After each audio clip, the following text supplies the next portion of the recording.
All right, what's up? Let's do this. Drive time. Monday afternoon, 15 minutes past the hour of 2 o'clock. We have turned our calendars to the month of May. And for the uninitiated, for those of you that might be new to our state, this is the best weather month of the year, in my opinion. We get to know what it's like to live in Southern California for about 3 weeks. Then you're going to blink and it's going to be 175. But love the month of May. Happy Monday. Hope you had a fantastic weekend. A lot of fun over the weekend. Got a couple of rounds of golf in, but man, a lot of sports to get to. A lot of NBA playoffs to get to. A lot of Stanley Cup playoffs to get to. Put a bow on the season that's now behind us for the Utah Mammoth. RSL back in form, stomping Portland. It was 2-0, but it could have been 7 or 8-0 out in Sandy on Saturday. Kentucky Derby taking place. We've got coaching changes in pro basketball going on. Great time of year. Good performance over the weekend by Cameron Young, New York's own Cam Young, winning for the second time on the PGA Tour. So, a lot to do on the program today. My name is Spence Checketts. I host this thing. Porter Larson behind the glass, producing and booking. Game 7s all over the place to talk about. Sad story, John Sterling, the longtime Yankee announcer, has passed at the age of 87. The Yankees are playing some awesome baseball. Couple of game ones tonight in the world of pro basketball. You can see them on NBC or Peacock. Get things going at the world's most famous arena, Madison Square Garden. I want to let you know that you can also hear this game on our radio station when we're done. The Philadelphia 76ers. We talked about it when you and I last spoke on Friday. Felt like Boston was in trouble. And this is the postseason, man. Suddenly, Jason Tatum can't go. Joel Embiid has probably had the best 5 days of his NBA postseason career. And the Sixers march on. And they're going to take on the New York Knicks. Joel Embiid and Karl Anthony Towns have a lot of history together. That should be a fascinating matchup. So 6 o'clock Mountain Time, right after we say goodnight, we will send you to the Garden for Philly, New York. And then only 90 minutes later, surprised that they're doing it this way, but Minnesota and San Antonio. And wouldn't you know it, Anthony Edwards is expected to play after that nasty knee injury that looked like it was going to keep him out maybe for 2-3 weeks. He is known as Wolverine in that locker room because he just heals so quickly. It's kind of an interesting dynamic. And then you've got Rudy Gobert and Victor Wembanyama going head-to-head. So some really exciting playoff matchups we'll get you ready for tonight. And then talk about the games that you may have missed over the weekend. Coming up tomorrow will be Cavs-Pistons, as the Pistons came back from 3-1 to get that done. Cavs dispatched of Toronto in 7 games. Donovan had a good second half. Sammy Merrill playing some good basketball. And then the Lakers-Thunder tomorrow as well. Early starts, 5 p.m., 6:30 p.m. as the NBA playoffs are here. It is lottery week, kids. Don't forget, Sunday night. Well, start with Sunday. Make sure to take care of Mom. Let's get some flowers. Let's get some cards. Let's take care of our moms. And then let's sit down and take out whatever piece of luck you like. Rabbit's foot, horseshoe, whatever you're into. And hopefully the Utah Jazz will have some lady luck shine on them Sunday nights for the NBA lottery. All right.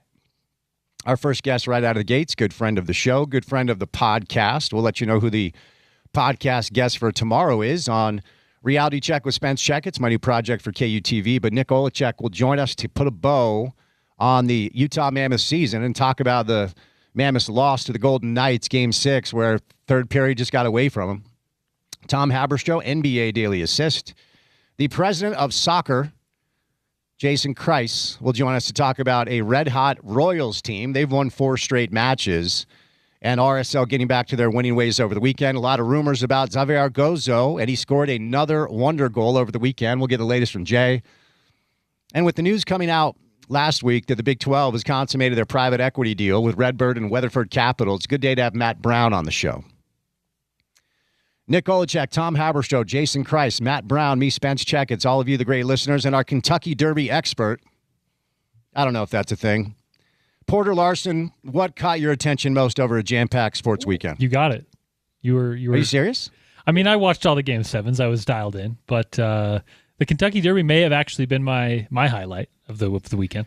See, I'm a little bit stunned at that because I would think as an animal lover, you do not want to support a sport where if a horse breaks an ankle, he gets his brains blown out. I mean, there are certainly aspects of horse racing that I'm not a fan of. And listen, there's ways to do equine sports without murdering said animals. It requires some care.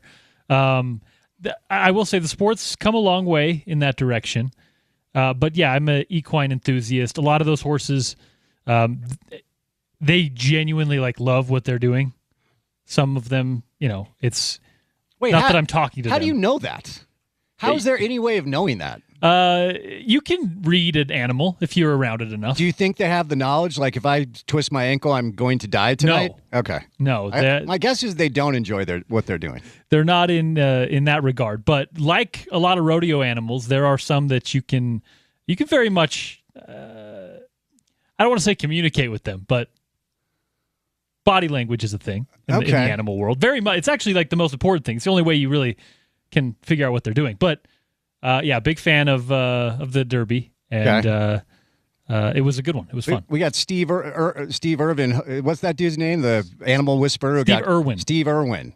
And didn't he get got by an animal? Didn't he actually die at the hands of an animal? He did. He did. All right. Shout out, Steve. He was a big conservation guy. I'm genuinely curious as to why you think an animal or otherwise would enjoy an endeavor when a skeevy little dude is sitting on their back smacking its ass as hard as it can, and they are one bad turn away from getting their brains blown out. Yeah, pretty graphic start to the show. But yeah, no, I mean, listen, not every animal likes being rode. That's the part of it. But no, there are some horses that genuinely love working because let's be clear, they've been bred to do it. Right? Okay. Some of them don't, and they will get you off of them very quickly if they don't want you there. There's levels to it for sure. Okay. I'm going to take your word for it. You're the expert, so I'm going to cede to you. All right, Nick Olachek will be our first guest on a Monday show on this beautiful Monday afternoon. But before Nick stops by, courtesy of our good friends at IFA Country Stores, time now for your opening tip. Now, with IFA's Weed and Feed, you'll grow strong, healthy, dark green turf without a weed in sight. It's the ultimate lawn owner power move, now at ifa.coop or at one of your local stores. I noticed something pretty fascinating following the Utah Mammoth's Game 6 loss over the weekend here at Delta Center, 5-1. Got away from them. They tied it at 1, and then the Golden Knights did what they're known to do as a team that is that experienced with 11 players, 14 Stanley Cups, a coach in John Tortorella who's seen it all. So, obviously it's a bummer that they couldn't get it done outside of the third period of Game 6. The margins for that series were very, very thin, and the Mammoth were in it the entire time. But after the game, in the locker room, and then the next day when they did exit interviews, I heard pretty much every player, Logan Cooley, Dylan Gunther, Clayton Keller, and Coach Torney himself, talk about the standard that is now set for the Utah Mammoth, which is we expect to do this every year. Not losing the first round, of course, but now that we're a playoff team, we've established a standard that is now set moving forward. We expect to be in this tournament, the battle for Lord Stanley's Cup, every single year after a 5-year rebuild, okay? And it struck me a little bit, and to juxtapose it to the way the Jazz were talking after their season ended, as if they were a kid that was finally let out of school for the summer, excited to get on vacation. And it just made me wonder, because I can remember, Jazz fans of a certain age, it's not that long ago, but the bridge between, Booze and D. Will and Memo to, Hayward and Favors, then Gobert and Mitchell, it was the Al Jefferson, Paul Millsap years. And there was one year where it was clear that they weren't close to being a title contender. And look, the Al Jefferson experience was somewhat interesting because, in a way, this is a little bit of a loose parallel. Like when Philly had AI, when Iverson was doing the Iverson thing with Philadelphia, you kind of just had to accept, this experience is going to be up and down. It's going to be a little bit wild. But if we have him on our team, we are forced to play a certain style of basketball, and a lot of it is predicated on whether or not he is doing his thing. And when he was doing his thing, he was as exciting of a watch as any basketball player I've ever seen. I loved Iverson. I remember the first time I actually met him, he's like, they list him at 6'2". He's 5'11". He's like 160. A dude that size has no business being able to do what he could do with a basketball. He was a genius. Obviously, a little bit of a tortured soul, and off the court, some tough times for him. And I'm not saying Al Jefferson is on the level of Allen Iverson, but it became pretty clear with that team specifically, if they were going to be competitive, Al had to take, 18 to 20 shots every night. He wasn't a good rim protector. He was a horrific defensive player. He was always put in action, pick and roll action, and try to get him out on the perimeter because he couldn't move his feet. The numbers would indicate he was a fine rebounder, but that's just because he was big. He didn't work hard. He didn't box out, but he could score. He was a gifted player at putting the basketball in the basket, which is an important part of basketball. So that team, and I was over on the broadcast team during that time, it wasn't a fun watch. They were good, not great. They were fine. It was a very average, mediocre basketball team, but they made the playoffs as an 8 seed. They got their doors blown off by the Spurs.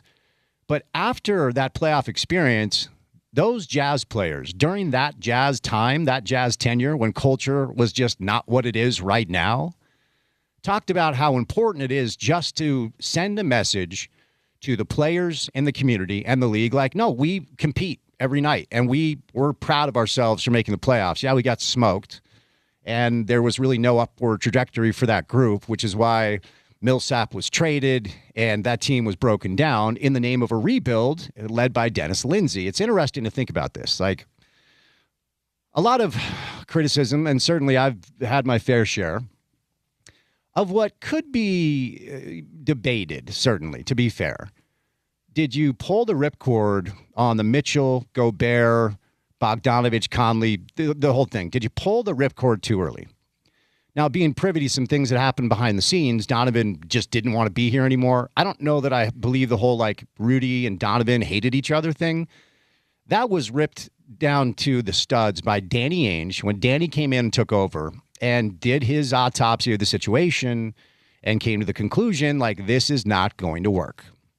And as the main basketball decision maker, he gets max value, I think, for Gobert and Mitchell, and decides to move on from pretty much everybody. Mike came back, but when they realized that if Mike Conley's on your team, he actually is going to try to win, they ship him off to Minnesota. Ingles gone, Bogdanovich gone. You got, Royce, you guys know the deal. So Danny came in and decided to do that, but Dennis did the same thing when he came in and took over. And I've often said when the first day Dennis Lindsey took the Jazz job was, for all intents and purposes, the last day Tyrone Corbin was going to be the coach. And I believe that I don't know how much they wanted Quinn back. The walking line during one of the most awkward press conferences I've ever seen in my life was they tried, and it was Quinn's decision to walk away. I do know that Quinn had no interest in working for this new iteration of the team, and that's his business. How hard did they try to get him back? I'll never know. But I'm of the opinion that as soon as that decision was made and Quinn said no, even though they went through the process, Danny knew that Will was next. Danny knew that he wanted to hire Will. Danny had him in Boston, right?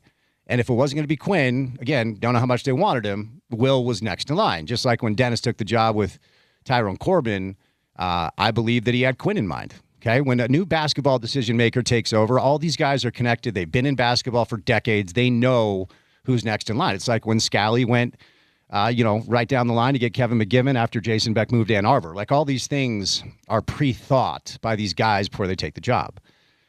But the messaging for that team, the Al Jefferson, Tyrone Corbin team, was, no, we compete hard every night. And we're proud that we made the playoffs, and we want to make sure that this is our standard. And now that the Mammoth are there, it just makes me wonder what this 4-year tear down, rebuild, reset, whatever, how long is it going to take before a new culture is set where the Jazz, the new version of the Utah Jazz, feels like the old version of the Utah Jazz? And look, things change, new owners come in, societies evolve, consumer experiences change. I understand why you want to kind of, make the changes to the building and the consumer experience, and I understand why you did your calculation.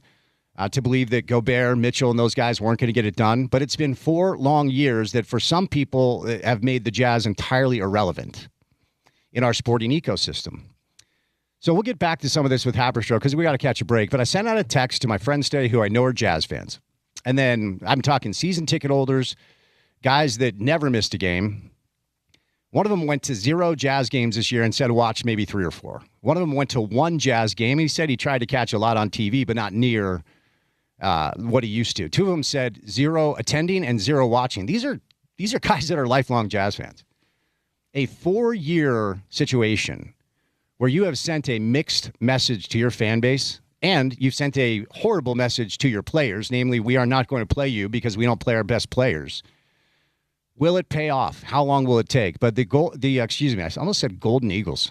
The Utah Mammoth have set this new standard, and I hope it continues because that's a fun group, and in a way, they're the exact opposite of what the Jazz bring to the table. All right, Nick Olachek's going to stop by. He's our first guest right out of the gates. Tom Haberstroh, Jason Christ, Matt Brown. Really good, busy Monday show. It's good to have you with us right here on ESPN 700.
walk-up song that has literally never been played on the show, but I believe Nick Olachek may have done it. I think that's the first Hey Mickey bump in the history of the program.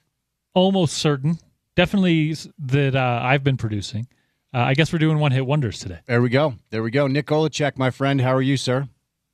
Spence, I'm doing well, man. That would be my walk-up song if I was playing for the Chicago Cubs. There's no doubt about it. Rhymes somewhat similarly to the nickname that people call me, a Nicky. So it's always a good one, and I appreciate you guys putting it on there. You got it. All right, we'll start in a vacuum and then pan back from there. What exactly got loose there in the third period in Game 6? Well, I think it was one of those games where, when you start to try to take too many chances because you're down in the game, you open yourself up. And look, I think you got to give a lot of credit to the Vegas Golden Knights as well. I mean, that's a hell of a team.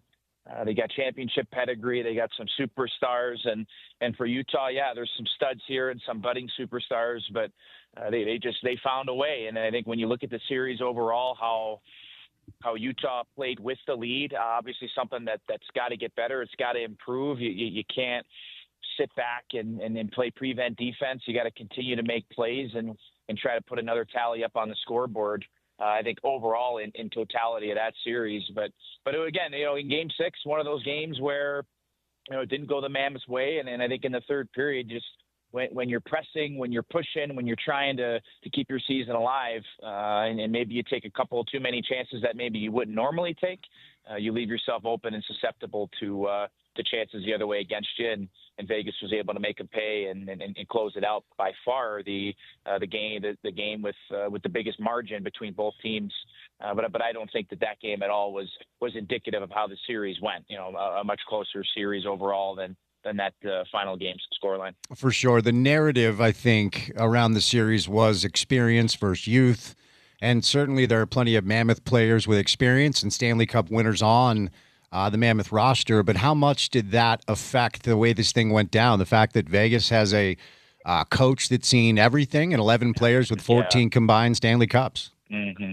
And if I can, I mean, that was a ballsy move for the Vegas Golden Knights to go out and fire their head coach, Bruce Cassidy, with 8 games left of the season. Like you do not see that often at all. And they went out and not only fire the coach, but they fire one of the best coaches in the National Hockey League, Bruce Cassidy, who will only be out of a job as long as he wants. I don't have any doubt that he'll be on an NHL bench next season, perhaps to start the year. But they went out and they brought in a guy who gets people's attention very quickly as soon as he enters the room. And John Tortorella, who's coached the 5th most playoff games among all active coaches, and a guy that's won it back in 2004 with the Tampa Bay Lightning. But, the experience is something that you can't talk enough about, and you can never underestimate enough.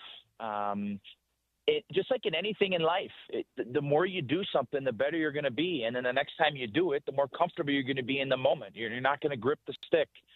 You're not going to grip the wheel more than you normally would, and you're calm and cool under pressure. And you think about some of the guys that have been there a while and that won the Stanley Cup with them the last time out. You think about a Jack Eichel who's had, he's been an absolute superstar in this league for quite a few years. Shea Theodore, one of the original Vegas Golden Knights in the expansion draft. Riley Smith, another one of those as well. But the thing I'm looking for moving forward in terms of Vegas, Spence, is the goaltending position. Can Carter Hart be the guy in the game's biggest moments? And he looked awfully shaky in the series against the Utah Mammoth. But I think you look at that team from the goaltender on out overall, it's a great team. It's been a good team for a long time. They still got a pretty large window opened up for them. And the experience that they have in those biggest moments certainly helps, because when they've got the lead, they continue to play the same way. When they're trailing, they know how to turn it up another notch. And experience ain't something that you can buy. You either have it or you don't. And the Vegas Golden Knights do, and prove that they did throughout that series. 40-plus wins, year 2 for the Utah Mammoth. For our listeners' context, that happened 3 times in 27 years in Arizona, respectfully. So here's where I want to go next. Last year, It became pretty clear, like, well, they're going to be in the mix. I don't know that they're going to make it, but they're going to be in the mix. And they were up until maybe the final 2 weeks of the season, thereabouts. The biggest jump, Nick, in your opinion, between last year and this year was what? I think it was the young guys starting to assume the roles that will be there for them as the years go on. An unfortunate season in a lot of regards for Logan Cooley because of the injuries he had, especially the one in early December that made him miss 28 games. I'd love to see his confidence and point totals if he would have been able to play those 28. I think we saw a step from Dylan Gunther, 40 goals. I mean, I think that this kid has the ability, and I am predicting him to be a perennial 40-goal scorer every single season. And so I think I look at these young guys who are very much the present and the future of this team. And to me, that's the biggest step. And we could go into special teams. We could go into the workload, of which nobody had a bigger one than Karel Vejmelka this year. Another point-producing season from the captain, Clayton Keller.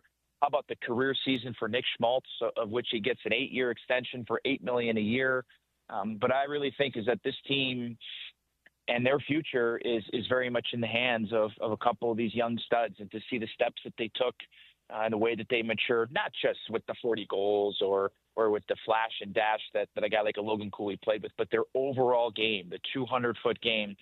To me, that's what was most impressive and certainly helped this team move into a bracket where the hope and the expectation is that it's going to be playoffs or bust from here on out. Yeah, you referenced special teams. I do want to get in the weeds on one dynamic because the Mammoth had the hottest power play in pro hockey for about a month and a half to close the year. And I like the way you're going with this. Credit the Golden Knights for doing their part. But did you see anything specifically as to why the power play kind of died out in this series?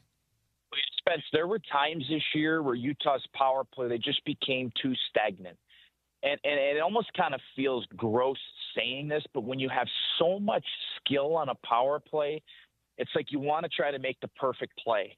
And rarely is that ever going to be the case for a consistent run. I thought they fell into the trap too often of trying to pass the puck into the back of the net, not shooting it enough. And I think at the end of the day, that's certainly what played a role in not being as productive as they should have been in round one of the playoffs against the Vegas Golden Knights. So, look, there's always adjustments. And speaking of those, that's the end all be all in a playoff series, because going into the series, both teams know exactly what each other's power play are doing, what each other's penalty kill are doing. And it's about how can you throw a little wrench into that. To try to just throw them off, even if it's just a little bit of a different look or a player normally positioned in one spot, you put him in the other. But moving forward, any good power play, there's a fine balance of, yes, looking for your plays, trying to run what you want, but also taking what's given. And so if Utah would have done a little bit more, I think of that as this season went on, it certainly would have helped. But those are the peaks and valleys that the special teams are going to go through. And there was a time, as you had mentioned, from the Olympic break towards the end of the season, Utah had a top-tier power play in the league. There was a stretch where the penalty kill killed off 18 in a row, and then they ended up going 20-22. So, those are the ups and downs. But for special teams, that could be the difference between winning and losing a game, making or not making the playoffs, depending on how consistent you are during the year. And when you do get to the most important time, that's the difference between winning and losing. And so, yes, the playoffs didn't end as the Mammoth would have hoped, but still some things to be happy about, considering some of the stretches that both the PP and the PK had during the season. You are the son of a former player. I am a son of a former executive. So we both know what it's like to have dad walk in and say, hey, we're moving because I took a new job or I've been traded. And for our listeners that didn't hear it, Nick shared an unbelievable story of his poor mother being in labor and his father being informed during that process, like, hey, you live in Winnipeg now. So we both know that this is a business at the end of the day. So Kyler Yamamoto probably earned himself some money. He's a free agent. Barrett Hayden, as well as Adam Kerfoot, and I believe Kevin Stenlund is as well. So those are your four free agents, Nick. What do you think happens here? Well, I think each one of those guys proves that they could be difference makers on this team. And just to highlight a couple, I really don't think that there is a better fourth-line center than Kevin Stenlund.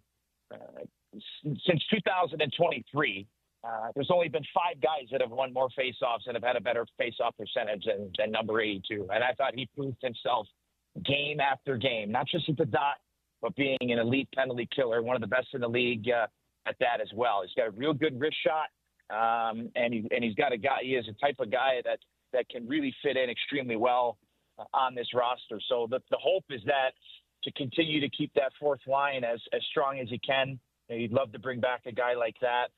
Barrett Hayton, I think he is one of the better puck retrievers and puck hounds on this team. If he's re-signed, we'll have to see what number that is. How does it fit into the cap? And Alexander Kerfoot, he's the consummate professional. I mean, he's an Ivy Leaguer through and through, not just because he went to Harvard, but how he thinks the game, how he sees the game, the fact that rarely ever does the play die on his stick. And you talked about another important part of the penalty kill. That's Alexander Kerfoot. So, I think when you look up and down this roster, you've got the young guns locked in. You've got a couple of veterans that are still signed, a guy like a Nate Schmidt as well. But to try to make sure that some of these guys stay around, I think is going to be key. But also, Bill Armstrong, Chris Armstrong, they get paid the big bucks for a reason. And so, yes, of course, there's going to be other free agents out there. Do they look to the trade market? We'll have to see how all that plays out. But I think if each one of those guys were to come back, they certainly proved their worth this season a couple of times over. What are your thoughts on potentially seeing some of the younger prospects, all of whom are killing it at the lower levels, potentially playing for the Mammoth next season? The two I'm most familiar with, and I'll kind of let you just take the space to help us understand this.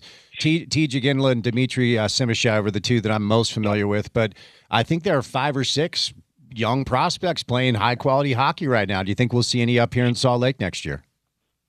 I definitely think it could, and I'm really excited to see how TJ Ginla shows at camp, development camp, and then, of course, at main camp to see how he fits around with the big boys. He is the type of guy, he's not the biggest guy in the world, but he plays with jam. And by that, I mean there's not a puck battle where he is not going to do his very best to win. He is engaged physically. He wants the puck on his stick, and he's got an elite shot. All you need to do is type in TIJ Ginla on YouTube, and you can get a good idea for the kind of wrist shot and one-timer and slap shot that TJ Ginla possesses. I'm really excited to see the steps that Dmitry Simashev takes, but also his Russian countryman, Daniil But, who we saw for times up with the big club this season. Whenever Daniil But was sent back down to Tucson, he was extremely productive down there. And he is the guy that has this uncanny combination of skill in tight while being 6'6". He's got a heck of a shot. We saw that in the preseason where he scored a beautiful goal. I remember it like it was yesterday in Colorado. And he has shown that not only can he be productive on the offensive side, but very reliable. He's the son of a coach. His dad, Anton, is a coach over in Russia. And so, he's extremely responsible. As you'll hear coaches say, he plays the game the right way because he's usually on the right side of the puck, and he doesn't always cheat for offense. So I think those are going to be a couple of guys that you want to make sure you key in on and think about. And very interested to see the summer that Dmitry Simashev has. Whenever he was up, he showed promise. There were some really good stretches for him, and then others where maybe they weren't so good. And that's exactly what you expect from a young defenseman who's got all the tools in the toolbox to be an impactful D for years to come. A guy that's big, he can skate, he covers space quickly, and he's got an offensive flair to his game as well. So I think those 3 guys in particular are a few to really look out for, and I'm very excited to see the steps that they take, the strength that they put on, how much quicker they all can get in this off season. It's an important time for some of these guys because it's not like they're really on the outside looking in anymore. Now this is going to be their best chance to make this roster. You mentioned a couple of guys that are going to be UFAs, the UFAs, unrestricted free agents. Well, whether they get signed, don't get signed, new guys come in, the organization is familiar with Boot and Simishev and again and others. Cole Baudouin being another guy as well. So if these guys can come into camp and make a real difference, that's going to make life difficult for the hockey operations staff. And as a young player, it's exactly what you're trying to make happen. John Tortorella was asked about Dylan Guenther after the game and basically said, good luck stopping that kid moving forward, right? So 23 years old, 40-plus goal scorer. As a guy that's been around this his entire life, when you kind of consider what Dylan's ceiling looks like if he stays healthy and keeps working, what do you think it looks like when it's fully baked? Well, he's going to be a guy that'll score 40 goals every year. He'll be planted and cemented on that left face-off circle on the power play, being a real threat for the one-timer. But really, I think the one thing that a lot of scouts were maybe a bit worried about was his skating. And I think I give him a ton of credit because in the offseason he did a lot of work to be able to work on his skating and get even quicker. And it's not just at full stride. It's the quickness, the first three steps. That's the important part to create some separational speed for Dylan Guenther. So, look, he's always going to get talked about because of the unbelievable shot that he has, one of those shots that you can't teach. You either got it or you don't. And, moving forward, he's going to be as big of a part of this team as anybody. And one of those guys that you can rely upon in the biggest moments. He scored the World Junior Championship gold medal goal for Team Canada. He scored a couple of other huge goals in his career. Think about some of the overtime winners, the game winners that he scored for the Utah Mammoth. So, I don't know, Spence, if he will ever get enough credit for his 200-foot game because of what an unbelievable goal scorer he is.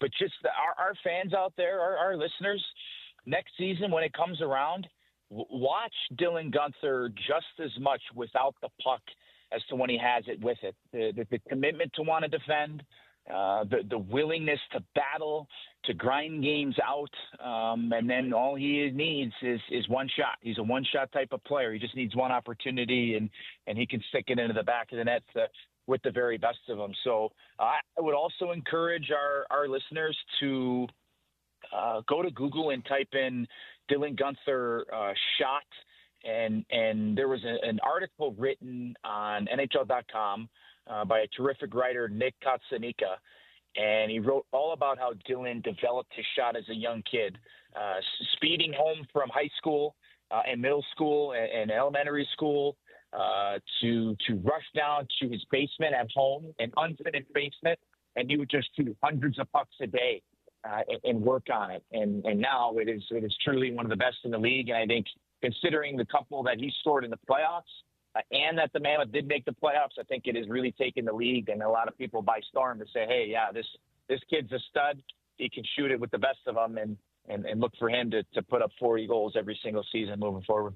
Help us understand a little bit, Nick, because I'm very familiar with the exit interview process in pro basketball and then programs that the players are asked to follow and how closely monitored they are. I mean, obviously you want to decompress, take some time off, get down to Cabo, do your thing, relax, and celebrate a season that I think was a success. And it does appear to be a very high quality group of people. I think I told you the story anecdotally. I had Logan on the show earlier this year, and I was kind of teasing him a little bit because in my experience, going out on the town with hockey players, you will die a young death if you get the right ones, right? And so I asked Logan, I'm like, so who's the guy on the road trip that you got to grab by the collar to say, hey, we got to get to sleep? He's like, actually, nobody. Like, we're all just kind of pros. So I don't know that it's a situation where you worry about any of these guys in the offseason, but what are they asked to do, and what does the typical offseason program look like in pro hockey? Well, I think each guy, it's very individualized. And back in the day, Spence, you know this, I think you could probably say this for any sport, but especially hockey, you would come to training camp to get in shape. Yep. Now, if you're not, you're in some serious trouble. So I think for each one of these guys, there's a very detailed plan, both on the ice development in the gym, what they need to do specifically, but also how to improve their mental capacity in terms of playing as well. That's another huge part of it, of certain guys maybe learning how to, have different resources to control their emotion in the biggest moments a little bit more. I think athletes now, they work on their mental performance just as much as they do the shooting of pucks and being in the gym. I think that's such a crucial part, considering the ebbs and flows of an 82 game grind, which is going to be 84 games next season, 2 less preseason games, 2 more stacked on to the regular season. But each guy has a very detailed plan, and those conversations and those meetings are, of course, held behind closed doors. But you can imagine for each one of these players, bigger, faster, stronger. That's certainly a key.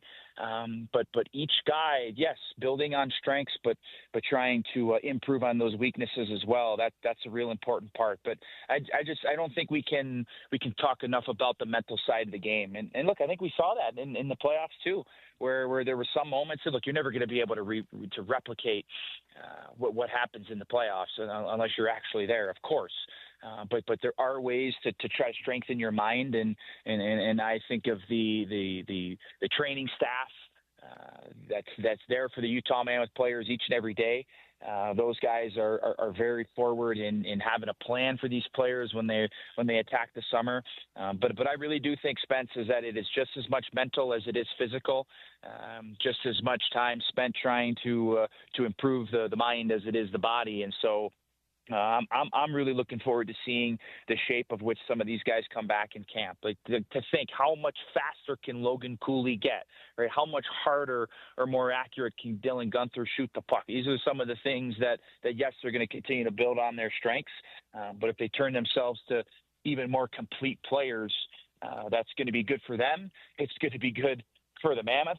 And it is going to be really good for the game of hockey, knowing that these young studs are turning into superstars, budding right before our very eyes. But I don't think it's different for anybody that has a job that maybe you have an off season and it's okay. What can I do better? How can I help the team a little bit better by continuing to improve my strengths and try to build off of the good things that I did all season long.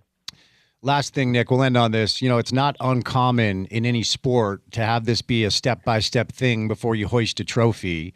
And Bill has very intelligently rebuilt this team, and it's got a bright present and a very bright future.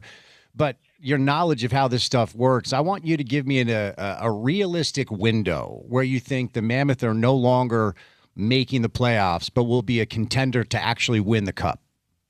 Yeah, I think you're probably looking at another, I would say, 2-3 years before I think that they will have arrived into that championship window. I'm a firm believer is that in order to win, you need to learn what it's like to lose. And that's the part that sucks about this, right? That's the worst part is the buildup is so big. And the energy and the enthusiasm and the hope and the aspiration to win a Stanley Cup is there, and then you lose in the first round and you went down fighting. That's one of the toughest things to take and to swallow.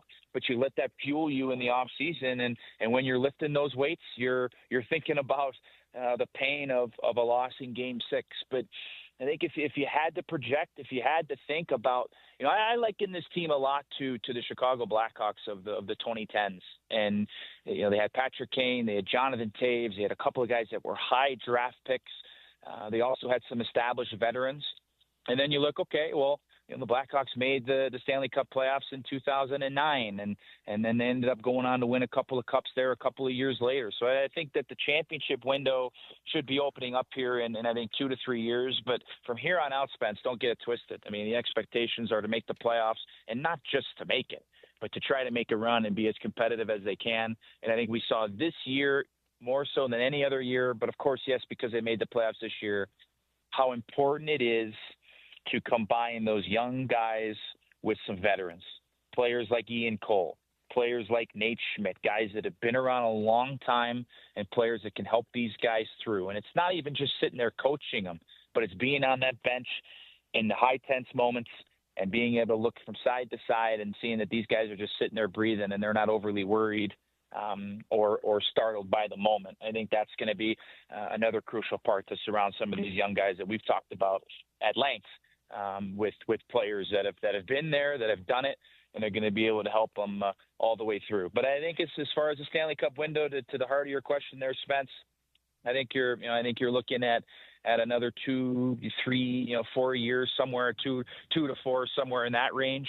But until then, continuing to make the playoffs, make it again next year, win the first round, go from there. And, if you don't win the second, okay, you know what it takes to get to that next step. It's a step-by-step process. But the good news is the unbelievable moves, I think, in the incredible position that general manager Bill Armstrong, head president of hockey operations Chris Armstrong, that the place that they have this team in right now with guys that are ready to take the next step, this is one of the most promising and exciting franchises in the entire league. And I hear that from a lot of people that I talk to that are not, of course, just here in Utah, but guys that are all around the league. Nick, great stuff as always, my friend. Appreciate the time. We'll give you some time off and start bothering you again pretty quickly. Thanks, bud. Spence, anytime, man. I'm actually out at Rose Park Golf Course right now, so trying to get a good couple of strokes in, and first round of summer. So hopefully tearing up some courses around Salt Lake, and hopefully we can get out at some point. No, dude, if you want to play, you let me know. I'm always trying to fill tee times. Let's get you out, okay? You're the man. Keep up the great work, buddy. All right, Nick Olachek, Utah Mammoth broadcaster, was a good player in his own right. Played D1 college. His dad was a 16-year pro. And he's really good at his job. He's won a couple of Emmys. It's nice for us to have a voice like that to help us learn this great sport and this great league. And, man, it's been fun. I want to give a big shout-out to anyone who's involved in the operations, game ops. I mean, everybody down there is doing a phenomenal job. It was a fun year, and the future's bright. Before we catch a break, I had a cool experience recently. My friend Shelly from Wasatch Medical Spa, who you've heard on the show, she started talking about this new treatment they have at Wasatch Medical Spa. And, we did a couple of interviews, and she said, hey, why don't you go through this so you can speak to it personally, which I did. Okay, so it's 6 sessions. They recommend a 6-session package with this new treatment called Apex RF. Now, if you have kids in the car, we're about to talk about men's sexual wellness. Sorry, gang, got to talk about it.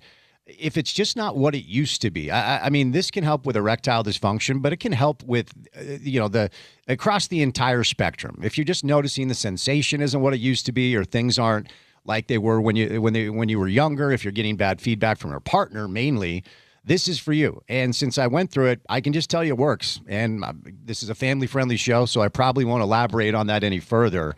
Here's the deal. Now that they're a client on the show, you're getting a free consultation. You might as well go take advantage of that. There's no obligation. It's a free consultation, no obligation. Book that online right now at wasatchmedicalspa.com. That's wasatchmedicalspa.com, wasatchmedicalspa.com. And if you decide to go through it, they're giving you 50% off your first treatment. That's a savings of $300, okay? Recommend it. She let me do it. It works. I can tell you just from personal experience, wasatchmedicalspa.com is where you go for the free consultation and 50% off your first procedure with our good friends at Wasatch Medical Spa. All right, 1 hour down, 3 hours to go. Switch gears from hockey to basketball, talking some NBA postseason, some Utah Jazz, and some lottery. Coming up next with our buddy Tom Haberstroh. Keep it here on a beautiful Monday afternoon on ESPN 700.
I'm sure my guy Tom Haberstroh is highly confused as to why we're playing such slop on the show.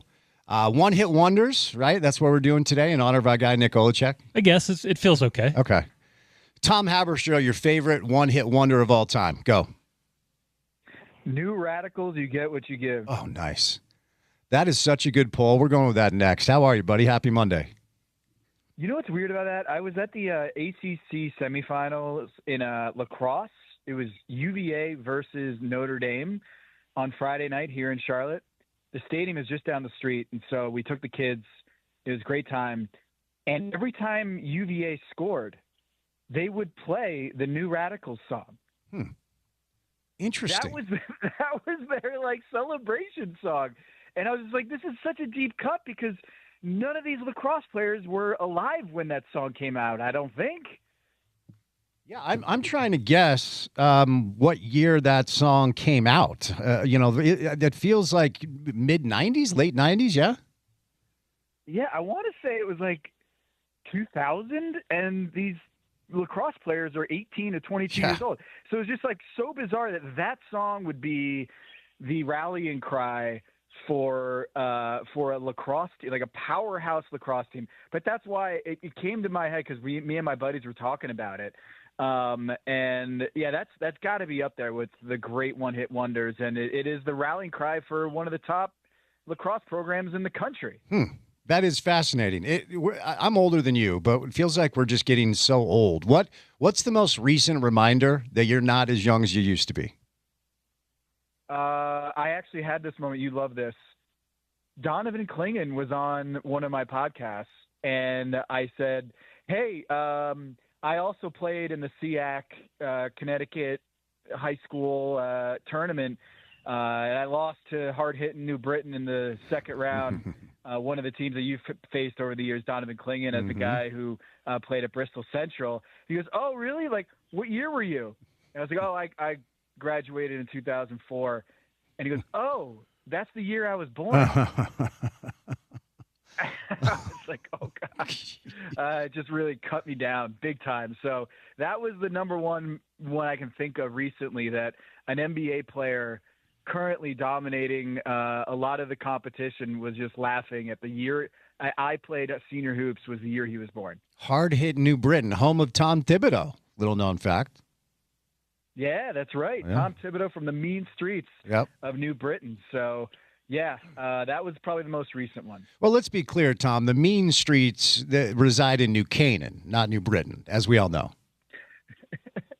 What is the equivalent? Hard-hitting New Canaan? That doesn't roll off the tongue. I'm sure there are other funny ones that I haven't heard about. No, I don't think we have an equivalent. As I always say, if you wanted to fight after school, you had to meet behind the J. Crew. That's how we grew up.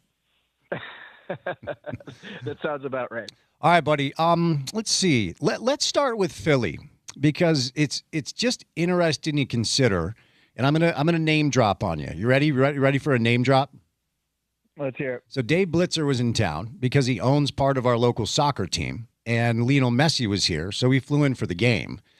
And I had a chance to catch up with him, and I asked him straight up. I said, first of all, VJ's a killer, love Edgecombe, Big 12 kids, so saw him a bunch out here.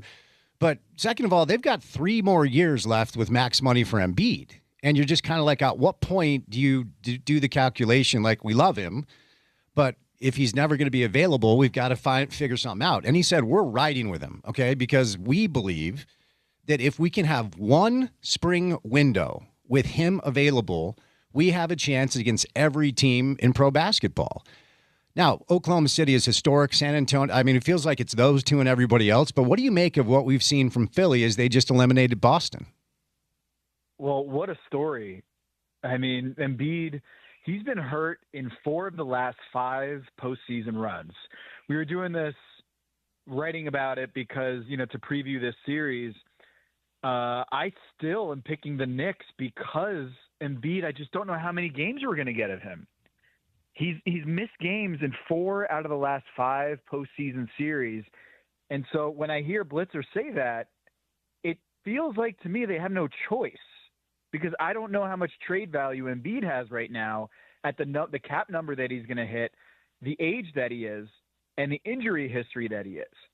But he just put on a clinic both ends of the floor against the Boston Celtics. Tyrese Maxey is a guy that works perfectly with him as kind of I remember Ron Dane and Tiki Barber. They were like thunder and lightning for the New York Giants. And it was always like one guy's going to be super fast and they'll bring in the big guy when you need to just get, 2 yards in a cloud of dust. You go put in Ron Dane. It's kind of like Embiid and Maxey where they're just two very different styles, two very different skill sets, two very different tempos. And it was way too much for the Boston Celtics to handle.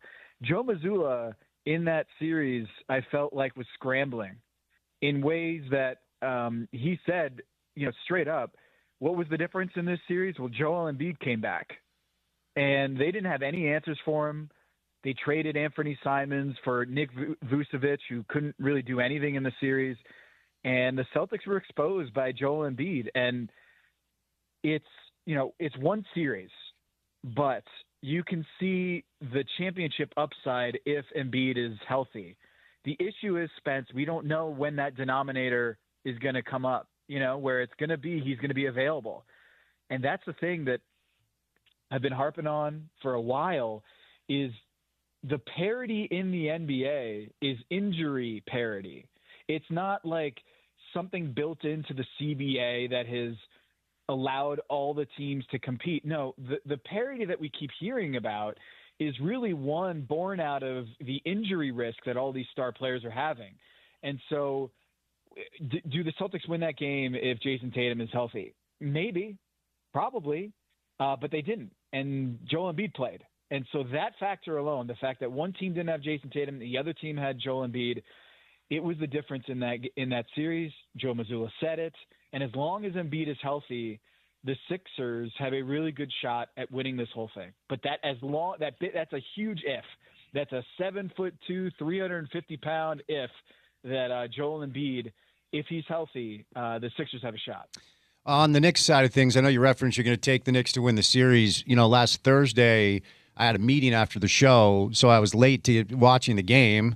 And as I got in the car to check the score, Atlanta was ahead 11-9. And then I got home and I turned the TV on. I was like, it's 40-15? What? At the end of the first? Like, what happened there? And so, look, a lot of it was just elite shot making. A lot of it maybe was Atlanta not necessarily being as dialed in. But it does seem like there's a ceiling here with this team that maybe has been a little bit higher, at least than I gave them credit for. So your thoughts on where we're at right now with the Knicks and why exactly are you picking them to win the series? Well, I mentioned the injury factor with Embiid is just how can they get him for a 7-game series against the Knicks is one thing. The other thing is Karl Anthony Towns. He's a new player.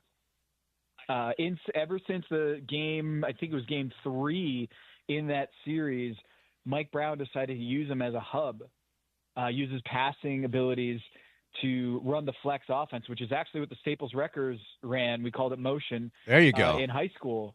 And look, if I can run it in high school, they should be able to defend that in the NBA. And the Hawks could not defend the flex offense with Karl Anthony Towns at the elbow, at the top of the key. And once that was exposed, then Karl Anthony Towns became just a totally different player that changed the entire makeup of this team, because now Jalen Brunson, he's off the ball. He's not exhausted anymore. He's got a lot more juice. And I think it was game 4, he had more baskets at the rim than he has ever had in the postseason. And it's because he didn't have to dribble the air out of the ball to work for every basket that he had. He could cut off ball with Karl Anthony Towns, and he could get open looks at the basket. And you're seeing Karl Anthony Towns had 6 assists per game in that series, 36 in total, which was more than he had in his first 3 postseason runs with the Minnesota Timberwolves combined, and also the 18-game postseason that he had last year with the Knicks. He had way fewer assists in that entire 18-game run than he did in just 6 games here against the Hawks.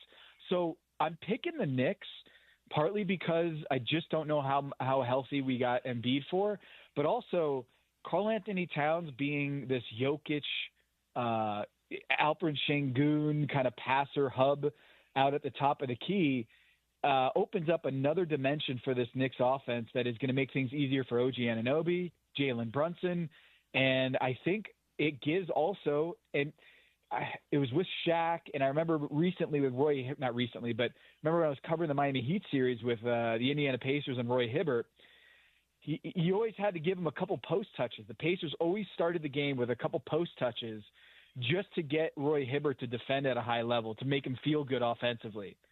And in a way, I think Karl-Anthony Towns being this focal point and the fulcrum of this Knicks offense now, I think it makes him a better defender. It is that he feels rejuvenated and loved in ways that he feels like he's going to give that extra mile defensively. And so he was great defensively. They unlocked something with Karl-Anthony Towns, and I think it'll translate here against Joel Embiid and the 76ers. The other game that blew me away, and admittedly I went to hit golf balls, okay, halftime Detroit-Orlando. Orlando was up, I think it was 60-38. And I went, wow, that's disappointing because Dennis Lindsey's with Detroit now. He was our guy out here. I cheer for Dennis. And I think, Detroit's fun to watch. Cade's fun to watch. It's a fun team. And then, boom, 55-19 in the second half. Orlando just looked like they froze because they were about to win the series. Ultimately, Detroit goes on and wins the thing. And it's a cruel, cruel world because Bickerstaff gets extended and Mosley gets fired as a result of what happened in that series. What are your thoughts? Well, I always thought that Mosley was on thin ice ever since the midpoint of the season, just the way that they were playing listless basketball. There were reports about Paolo Banchero. Wasn't named as Paolo Banchero, but everyone could read between the lines that a star player was not happy with the way that the offense was being run. Desmond Bane just standing in the corner he just seemed like he was a role player in this series. They traded 4 picks and Kentavious Caldwell-Pope in order to get him, and he was a non-factor, and the offense was just completely underwhelming over the last the last game and a half, where it just everything completely spiraled. Jamal Mosley will get another job somewhere else, but I've always been troubled by Paolo Banchero, how inefficient he is as a jump shooter. I really don't know if he's as good as his reputation suggests. I would say he's maybe the most overrated star in the league. He wasn't an all-star this year, not all NBA. But they just need to figure out something with him, and maybe it's the new coach that is going to be brought in, whether it's hard-hitting New Britain's Tom Thibodeau or if it's Billy Donovan, some coach from the tri-state area, I guess, is going to replace Jamal Mosley, because that offense should be so much better than it is. It really should, with Desmond Bane and Paolo Banchero and Franz Wagner. They should all be playing better than they did, even when they were healthy. They just were not on the same page. If you look at the on-court, off-court splits of Banchero and Franz Wagner, it's like oil and vinegar. They just do not play well together, and this has been several years of this. Now, on the other side, the Pistons, you got to give it to Tobias Harris. I kind of joked after the first couple games of the series that if Tobias Harris is your second best player on a 60-win team, that's a problem. But then he just continued to play like a star for the rest of the series, and scoring 17 points in that third quarter and just pulling away in Game 7. I've seen a lot of things in the NBA, but MVP Tobias Harris in a series, I did not see that coming, but he was outstanding. And the Pistons, they squeaked by the Orlando Magic. They should have won that series in 5 or 6 games, but I'm glad to see that they prevailed, because I'm not so sure any of us could deal with another series of Orlando Magic basketball. Before we move out west, I don't know that I want to ask you about hey, we wish we could put this series on NBA TV at noon, Cavs-Raptors stuff, but the Cavs do advance. Donovan woke up there in the second half, so it's Cavs-Pistons. What do you make of that series? Man, I think this Cavs team is in real trouble about being exposed against the front line of the Pistons. Look, the Pistons with Jalen Duren and Isaiah Stewart, Tobias Harris, I just think it's going to be a much more physical, demanding task against Evan Mobley and Jared Allen. Evan Mobley has reached into my pantheon right now with Paolo Banchero as guys that I don't want to be on their team or riding with that team, because for Evan Mobley, I just think he's shying away from contact. He's not a physical player, and in the postseason, you need to be that guy. And against Jalen Duren, who had a really tough series against Wendell Carter Jr. And Orlando Magic, I feel like Duren in this series, it has a real pivotal moment here to show out against Evan Mobley and Jared Allen. I think the Cavs, it's just really disappointing. James Harden and Donovan Mitchell, how poorly they performed as a core, as a backcourt against the Toronto Raptors front line. But I picked the Pistons in this series, and I think it's because of the physicality of the Pistons. I just think that the Cavs are in real trouble with their front line. All right, let's move out west. Let's talk about. We'll kind of put the season to for the Denver Nuggets in perspective here, and I didn't see a ton of people pick them to win the championship, but if you didn't pick OKC or San Antonio, you may have picked Denver, and we'll get to those two teams in a minute. And look, Jokic is that dude. We've seen him do it, and he'll still have a chance to do it. But your thoughts on the way that Gobert seemed to be a little bit more effective, and Minnesota, despite losing both Ant and DiVincenzo, taking care of Denver, and what do you think Denver does this offseason? Man, I just wrote about this for Yahoo Sports.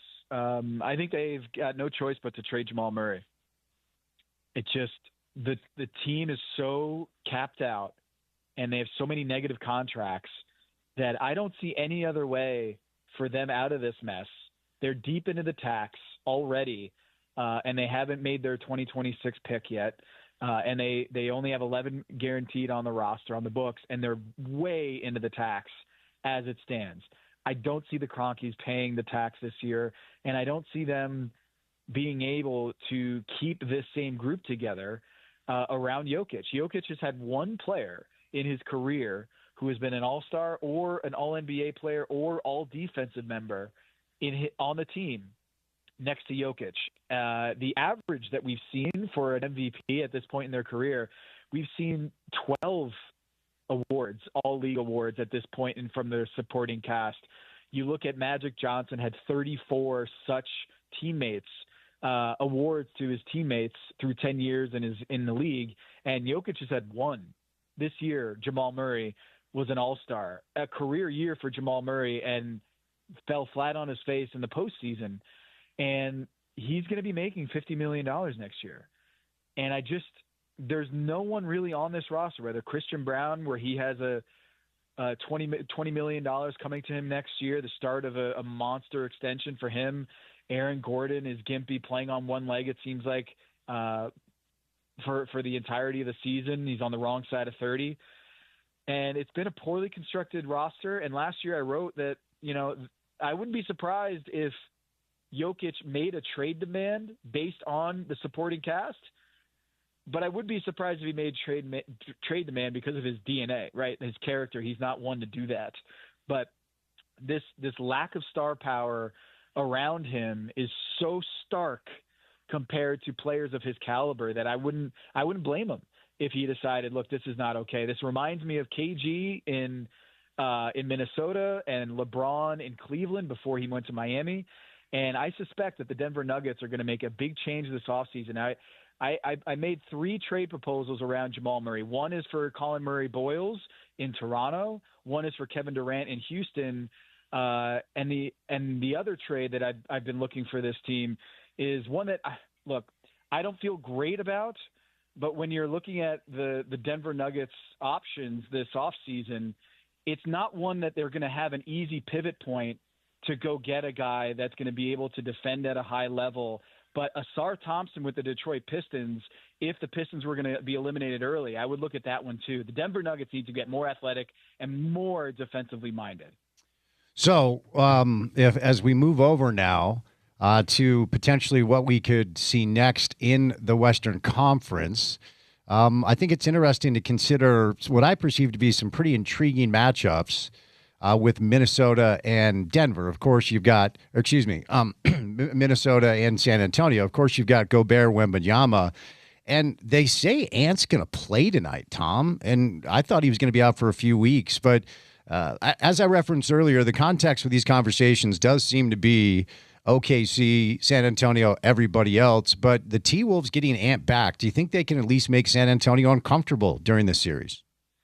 Yeah, it just depends on what kind of Anthony Edwards comes back. The bone bruise as a result of the hyperextension, he's missing about, a little under 2 weeks with the injury.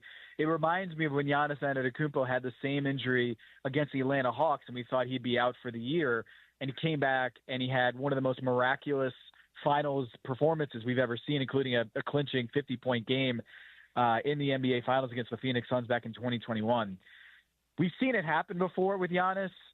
I don't think we can expect the same thing from Anthony Edwards. He's not the same player, not the same size, and they might not need him to be MVP level because Rudy Gobert just shut down Nikola Jokic in ways that I don't think any of us saw. Rudy Gobert destroyed Jokic in that series. I don't think that Wemby is the same player as Jokic. He's a lot more mobile. He's more of a guard than he is a burly center like Nikola Jokic. I don't see Rudy guarding Wemby and shutting him down like he did with Jokic. It's a different ordeal. I think Julius Randle actually might be guarding Wemby, and having Gobert off the ball is how they did it in the regular season. But they're going to need not necessarily MVP level Anthony Edwards to make this a series, but it's going to be darn close. Anthony Edwards has kind of an up and down season. He has been injured quite a bit. He didn't make it to All-NBA because he was ineligible because of all the games that he missed due to injury. And so I'm a little worried about his health and where he's at for this game one. But clearly medical has cleared him. And I just think that the backcourt with no Ayo Dosunmu for Minnesota, and yes, they do get Anthony Edwards, but defensively, how much are you going to get out of him? They're going to need Mike Conley a lot in this series. And against these Spurs guards, it sounds weird to be saying this for, Stephon Castle and Dylan Harper in their first postseason run. But those guys are 2 and number 3 on the depth chart. It's De'Aaron Fox and then those 2 other guards. It's a lot for the Minnesota Timberwolves to handle. And I just don't think that Rudy Gobert in this matchup is going to be able to assert himself defensively in the same ways that he was shutting down the head of the snake, Nikola Jokic, on the Denver Nuggets. I've got the Spurs in this series, and I don't think it's going to go very long. But now that Anthony Edwards is back, maybe it does get to 6 games. But I think the Spurs are, to be honest, Spence, I think this is the Spurs' year. I think the Spurs are going to win the whole thing. I said it before the playoffs. I thought before the season, I thought Victor Wembanyama was going to be MVP and Mitch Johnson was going to be the coach of the year. I think this team riding Victor Wembanyama is the best in the NBA right now that Jalen Williams is out for the Oklahoma City Thunder. And I think they should be considered the favorites. I know it's hard in today's NBA to think that the reigning champions are not the favorites. But with the injury to J-Dub and with the way the Spurs are playing, I think it's going to be easy money for the Spurs against the Minnesota Timberwolves. And I can't wait for that matchup. I really hope for NBA fans we get the OKC San Antonio matchup. I agree with that. Before we get to Lakers OKC, your buddy, our buddy, Tim McMahon today with a pretty in-depth piece on how the Houston Rockets just fell apart. And I don't know if you look at the coach. Obviously it got loose at the end in Boston for Udoka. I think a lot of people think he's an excellent coach, but is he a little bit loose with some habits? I don't know. Tim would be the guy for this. But it's pretty clear that Durant stuff got weird. There's some odd things happening in Houston. What do you make of that? Well, according to Tim McMahon, Bam McMahon, and Ramona Shelburne, who are reporting this story, the burner tweets that came out that many presume to be that of Kevin Durant taking shots at teammates and coaching and whatnot, it was enough smoke there that team sources, according to Tim McMahon, said the team took the post seriously and proceeded under the assumption that Durant was at least associated with them. and that Durant had discussed the situation with his teammates as, quote, more of a team discussion than a meeting. And then they left it at that. Look, the team did not look right after the All-Star break. Alperen Sengun was not the same player that we all thought he was going to be this season. The coach, Ime Udoka, looked like he could not trust Reed Sheppard, the number 3 pick, and the guy that I picked for 6th man of the year this season, a guy that needed to be on the floor a lot more because of how good he is offensively. And yes, he has defensive issues, but this team was so desperate for offense and 3-point shooting. I was left with a lot of questions about whether Ime Udoka is the right person for this job. And look, he seems to me like someone who needs a veteran team, and the one he signed up for was not that. And this might not have been the best fit for him. I think in Game 5, when we talk about the Houston Rockets starting lineup against the Lakers, the first time that a team that young had ever started a game and won a playoff game was that Houston Game 5 with Amen Thompson, Jabari Smith, Reed Sheppard, Tari Eason, and Alperen Sengun was the youngest starting 5 ever in playoff history to win a game. I just think that Udoka is not the right guy for this team. I think the Denver Nuggets would be wise to call about Kevin Durant because his contract is much more team friendly than Jamal Murray's going forward. And it would be a pivot point for them to go in a different direction and try to get more cap flexibility under the new apron rules. But I think the Houston Rockets, they should absolutely listen, because Kevin Durant's situation was not good with that burner situation. And he can deny it all he wants, but it's clear that not everyone was on the same page in that locker room. And the injuries that fell him in the postseason, bad timing, but you could see that this team was going off the rails after those alleged burner account tweets from Kevin Durant came to light. And I just think it would be wise to part ways. Yeah, that certainly feels like there's too much turbulence there to make this thing last moving forward. But let's get over now to the Lakers and Oklahoma City. And look, you give the Lakers the credit. And LeBron is a guy that's seen it all. He's not going to be fazed. And out of respect for him, I guess you say, okay. But I mean, I'm not sure how many people, Tom, I know you know, and you'll let us know, understand like just how historic Oklahoma City appears to be. Of course, when they're healthy, we'll see what happens with J-Dub. But is it a sweep? Is it 5 games? Do you feel like the Lakers even have a Mike Tyson punch you in the mouth chance?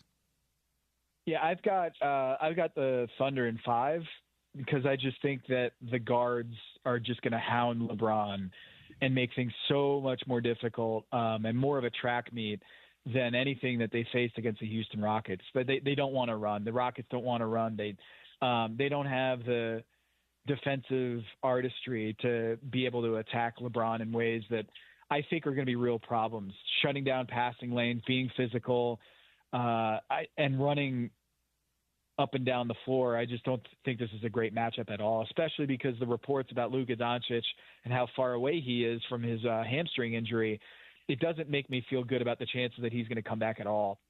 Austin Reeves has also said that he's not near 100%. And so I just think that this Oklahoma City Thunder team is too good defensively and too physical, and they have so many bodies that I just think they're going to outrun the Lakers in the purest sense. And LeBron, he's many things, but he is not a healer. And without Luka Doncic, I think it's going to be a quick series. All right, last thing, Tom, we'll set you loose on this. It is lottery week for us basketball people in Salt Lake City, Utah, where the Utah Jazz reside. Sunday night after Mother's Day, so let's take care of Mom and then gather around the couch to watch the lottery and hope the Jazz get a little luck. Now, look, as I remind everybody who likes to cry that the NBA hates us because we're in Utah, the most likely spot for them to land last year was 5. That's where they landed. The most likely spot for them to land this year is either 6 or 7, but we all are holding out hope that the Jazz will get a little luck. Obviously, we would love number 1. Here's the way I'll phrase the question and then give you the space. where's the floor for them to fall where they're able to draft a good player that will play for them next year? Well, for me, I think it's four, the top four. There's a line of point guards after that. Kingston Flemings, A. Cuff, Keaton Wagler, Mikkel Brown.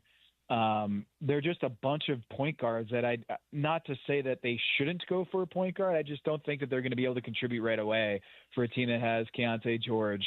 And he was making the leap before they decided to shut things down. I think for this team, the Utah Jazz, they would really hope to be in the top four. Caleb Wilson, AJ DeBonsa, Cam Boozer's my guy, just in a general big board sense. I'm less of a fan of Darren Peters than most people. I think his assist rate is extremely worrisome when you have a combo guard who averages 2 assists every 36 minutes. That's really scary. That's half of DeBonsa's assist rate. And no one's looking at DeBonsa like he's the next coming of Luka Doncic out there. But I think when you talk about talent, top four would be ideal. And then after that, it gets a little bit muddied because a lot of the positional fits aren't really there for Utah fans. But look, I'm not a draft guru, but I would say that for me, Cam Boozer and AJ DeBonsa are on a tier above everybody else. And then you have Darren Peterson and Caleb Wilson, and then you have everybody else. So for me, top four is where I would like to see Utah go. And this new draft reform proposal is really scary for small market teams because it's going to flatten the odds in ways that will make things really challenging for the worst teams to crawl out of the basement. And if you're a small market team that doesn't have the ability to add free agents and lure those type of, foundational stars to your city, the draft was going to be the biggest mechanism to improve. And now they've created this draft relegation zone starting in 2027 under the proposal that for teams like the Utah Jazz that I don't need to remind you guys, but they won 22 games this season, right? And last season won 17 games. And if that happens in 2027, they're going to be penalized for that. If they're in the bottom three record, which is where you would expect a 17 or 22 win team to be. So if this is the year, we didn't do this. We had this conversation in the Wemby year, and I kept saying he's that good. Drop everything you can to make sure you have the best shot at Wemby. And this year they have a really good shot at being in the top four. But anything after that, I think Utah fans would be bummed. All right, Tom, you're a busy boy. Where can people go find all of your work? I am covering the playoffs over at Yahoo Sports. So catch the big number on Wednesdays and the Kevin O'Connor Show on Thursdays, live at 11:30 Eastern on Thursdays, as well as TomTheFinder.com. Appreciate you having me on this week. And anytime I can say the words Staples, Wreckers, and Flex Offense, it's a good day. I was actually thinking, because I'm doing some spring cleaning, and I came across my box of all my pictures and articles and high school basketball stuff. I'm going home tonight to look up a Staples box score. I'm going to send it to you. Then you need to get it autographed by Ernie Varina and Pete Van Sicklen for me, will you? I got you. Anything for you, Spence. My man, Tom Haberstroh, one of our favorites, stops by to talk NBA basketball today. That is courtesy of our friends at IFA Country Stores. There's nothing like taking in a game on a sunny afternoon. You can get your field ready this summer with IFA's 4+ lawn care program. It's a blend especially formulated for Utah soils. Get healthy, lush, dark green grass this summer by making your power move at IFA. All right, coming up next, if you missed it, this stuff with Durant and the Rockets is wild. My man has a burner phone and a couple of burner Twitter accounts. Tim McMahon, Ramona Shelburne were able to write on that. Jason Christ will join us in the 4 o'clock hour. And then last week, we spoke about the news of the Big 12 consummating a private equity deal with Redbird and Weatherford Capital. Matt Brown will join us in the 4 o'clock hour to break that down for you Utah and BYU football fans. So busy Monday drive, and it's good to have you along for the ride right here on ESPN 700.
We need to install a beef jerky clock during breaks. Can we do that? I've got a clock in here. Can you let me know when we have like 1 minute left? We just need to get you a live feed in there, I guess. I did have a listener reach out and say on our YouTube feed he can tell that I'm practicing my golf swing when I stand during interviews, which I am, by the way. I'm working on this hip twist. I was going to say sometimes, usually I switch the camera feed from you when the guest is talking, right? Mm-hmm. We've got a lovely weather checker camera. Love it. The 700 studio stuff. Yeah, but sometimes you're... listen, we're not on Fox Television. We're not on NBC, so it doesn't matter. But sometimes it's hard to remember that when you're on radio, you are in front of a camera. So, yeah, I've seen you doing stretches. I've seen you swinging imaginary golf clubs. Yep. Eating, for sure. Oh, yeah. Picking your nose. That's enough. I don't do that. But I don't even – the camera doesn't even register. I've been doing this so long. We've been on YouTube for a few years now. It doesn't even enter my consciousness. Someone actually did send me a picture of me picking my nose during a Kyle Whittingham interview. Oh, really? Not too long ago. Okay. So, well, that's embarrassing for you. You're not the only one. That's bad. Well, I don't pick my nose, nor would I do that on camera, but I am constantly working on, here's the term, okay? Turn in a barrel. There you go. Golf swing. Turn in a barrel. You want to get those hips forward, yep. But you don't want to like overextend out there, right? So I've learned, let's just dig into my golf game for a minute. Stay tuned, listeners. Our guy Jordan Bloxham, friend of the program, Centerville Tee Box. You should head up there, go through the fitting, get the new clubs. Took a lesson from him last week. I have another one on Friday. And what I didn't know is my tendency, when I turn, my right hip goes back. Okay? So turn in a barrel, right? You're standing in a barrel. Just turn, don't sway. Working on that. Okay. Yeah, because you want to stay aligned. You don't want to get all twisted up in there. Yeah. But yeah, you got to get those hips around. Exactly. So yes, if you're watching on YouTube, you might see me stretching aggressively. You might see me swinging an imaginary golf club or just making the turn and I'm doing it right now in the chair. It looks better when I'm standing. You can't really tell what I'm doing. Are you going to play golf this year at all? I'll play golf. You know you won't. You always say that, and then we try to get you out, and you're getting barrels of hay or something or whatever they do up there. Yeah, I mean, to be clear, I do spend a lot of time out of cell service and out of golf range, but I'll commit to one round of golf with you, at least. Okay. One round of golf with you this offseason. Okay. Which I consider like summer. That's fine. If you were potentially the best individual pure scorer of your generation and worth a cool, I don't know, 300, 400 mil, how much time would you spend on social media? 0. This is so fascinating to me. Yeah. It's been a thing with KD forever. I don't think this is the first time this has actually like kind of been a topic. I think he's been alleged to have burner accounts before. I don't know that the NBA media had picked up on it before, but he does spend a lot of time online, like going at trolls, going at people that are critiquing his game, all of the above, and I just don't get it. I don't get it. I really don't. But it's interesting because he puts off this like this energy that like he doesn't care. He just wants to hoop and go home and that's it. But then if you don't care, why are you setting up a fake account to go and defend yourself from people on the internet anonymously? Like I just it's weird. It's odd. Well, the latest twist here, single child energy. I just don't understand why you give a rip. I mean, you're among the best in the history of your sport at what you do. You have more money than 7 generations would ever be able to spend, even if you tried to. So there's a new piece, and the reporting is our friend Tim McMahon and Ramona Shelburne from ESPN.com, because there was clearly something weird going on with Houston more or less all year. So Fred VanVleet, who is a really good player, and more than anything else. He's just he's the kind of guy you want to go to battle with. Like, he's a great leader, gritty, plucky kid. He tears his ACL in a pickup game in the offseason. This was after they had acquired Durant, so that kind of changed the scope of everything, because one of the things that Durant has never been, no matter where he has been, is a leader. Wasn't thought of that. Seattle, OKC, Golden State. I mean, the dude's been everywhere. He's like, LeBron gets the heat. Durant's the one that's more of the shining example of what players have decided to do in the modern day, and simply just join other superstar players to build super teams and not care about building something. He tried in Oklahoma City, but bounced after that and ended up in Golden State, where they had the best team maybe we've seen since the 96 Bulls or whatever. So Van Vliet gets hurt, and that kind of kills their leadership portion of this kind of pie they're trying to build here. Steven Adams gets his ankle hurt. He's out for the year. He's another dude that's known as like a leader that you want to go to war with. So those two are out, and the mantle of leadership kind of falls on Durant, and he's not good at that. His teammates know, even the younger players know that, okay, like, Durant's awesome in a lot of ways. He's just not the type of guy that is going to rally the troops and lead. He wants to be alone a lot. He leaves the practice facility or games, and he just bounces. And that's fine. Like, I'm a bit of an introvert myself. Sometimes it's hard to motivate me to leave my house. I just want to hang out with my dog and make dinner and watch games. That's kind of how I'm wired. So I'm not judging him for not necessarily being this front-facing leader. But, most of their other players are young. Jabari Smith Jr., Reed Shepherd, Alfred Şengün. These are younger players learning how to play pro basketball.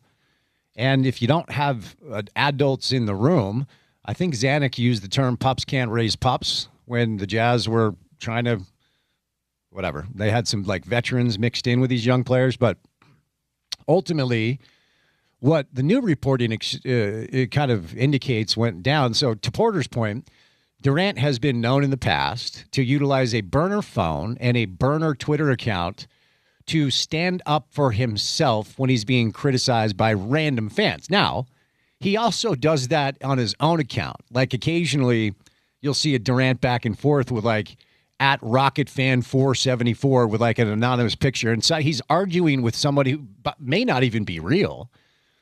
But the burner account he used, according to McMahon and Ramona Shelburne, first of all, the handle is at Get Off My Dickerson. So there's that. That's the handle. It's so weird. He utilized the handle at Get Off My Dickerson. So I think that's the last time I'm going to say that, okay, on the show today. Everyone knows what the handle is now? Yeah. Okay, good. Pretty clever. Okay, good. He questioned Alfred Şengün's shooting, his defense, and then Jabari Smith's intelligence. One of the tweet was, I'm going to turn the ball over with this bleepy team. IDGAF. You guys know what that means. Your franchise player can't shoot or defend. That's a shot at Şengün. There's a way bigger problem than my turnovers. Remember, these guys are your future. Another one said, quote, I can't trust Jabari to make an effing shot or get a stop. He's posting these things about his teammates. He then went on to talk about he misses playing with Steph. He misses playing with Devin Booker, and he even talks about James Harden. So Durant was asked about this, and he said it was, quote, Twitter nonsense. But team sources said the team took the post seriously and proceeded under the assumption that Durant was at least associated with them. So they did their due diligence, and they believe that Durant was involved with the entire thing. They were leaked, and you got to be careful who you trust here, because the exchanges were part of a group direct message on X, which became public because a person in that group took screenshots and then sent the DMs out, okay? So apparently they confronted Durant, and they had a little bit of a team meeting. And as far as what came out of the discussions, there are mixed messages. Some sources indicate the players don't want Durant around, and they were upset. Some sources indicate they were able to hash it out and move on. He didn't sit on the bench during a Game 3 loss. He took some heat for that. But for a team that was thought to be maybe in the mix to do something special this year, they might have to move off Durant. What would this be, his 8th team? Kind of weird to consider. All right, before we catch a break, It's ESPN Festival of Tees, powered by the Utah Golf Association. Each day on ESPN 700, we're giving away rounds of golf to the best courses in the state. We are sending you to Hobble Creek today, kids. That is one of the best courses in the entire state. So listen to Sean from 11 to 2. Listen to me from 2 to 6 for your chance to win each day from ESPN 700. Text in right now, 877-353-0700. Let's see. If you were to create a burner account, what would your handle be? In honor of Durant's burner account at Get Off My Dickerson. Catch a break. Jason Christ joins us next on ESPN 700.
You got 2 game ones tonight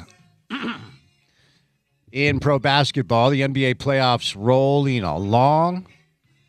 Of course, it's lottery week for Jazz fans. The Jazz will once again be relevant on Sunday. The lottery will be held Sunday evening. So, of course, first and foremost, Sunday is Mother's Day. So take care of your mom first, and then after the Spurs well, I'm not sure if it's going to be a halftime thing. Anyway, the lottery is going to be on Sunday, so we'll find out where the Jazz were able to land. All right, RSL back to their winning ways, 2-0 against Portland. Porter, did you see the goal celebrations of both Diego Luna and Xavier Gozo? I think I saw Luna. So, yeah, Luna did a Michael Jackson dance, which was kind of cool, but Gozo did a backflip, and I just don't know. It's like show-off, performative, like, hey, look at me, I scored a goal and did a backflip. Oh, wow. I would do it. Who's on the phone? Who's our guest today? We got JK. Jason Christ. Hey, Jay. Happy Monday. How are you? I'm doing great. Thank you. Was that a tip-off to me? Is that what that was? Oh, dude, I forgot. But my bad. For our listeners, I'm now remembering, and this just got awkward. Jason used to do backflips after his goals. I'm sorry, man. That's my bad. Thanks, Spence. I appreciate that. Are you going to sell Gozo this summer? I do not know. Okay.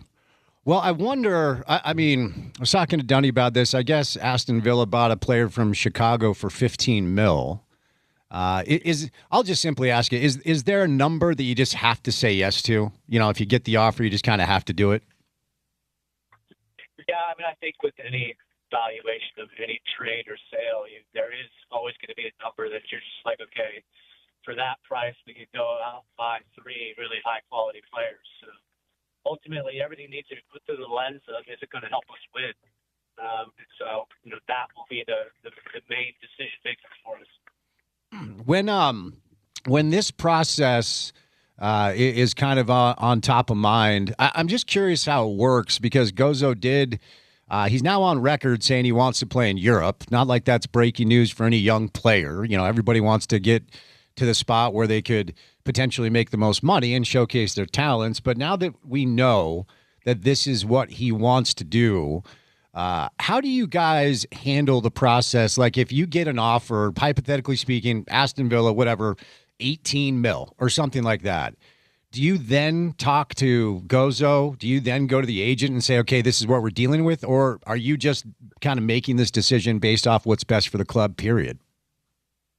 No, essentially there's 3 parties involved. There's the buying club, the selling club, and there's the player.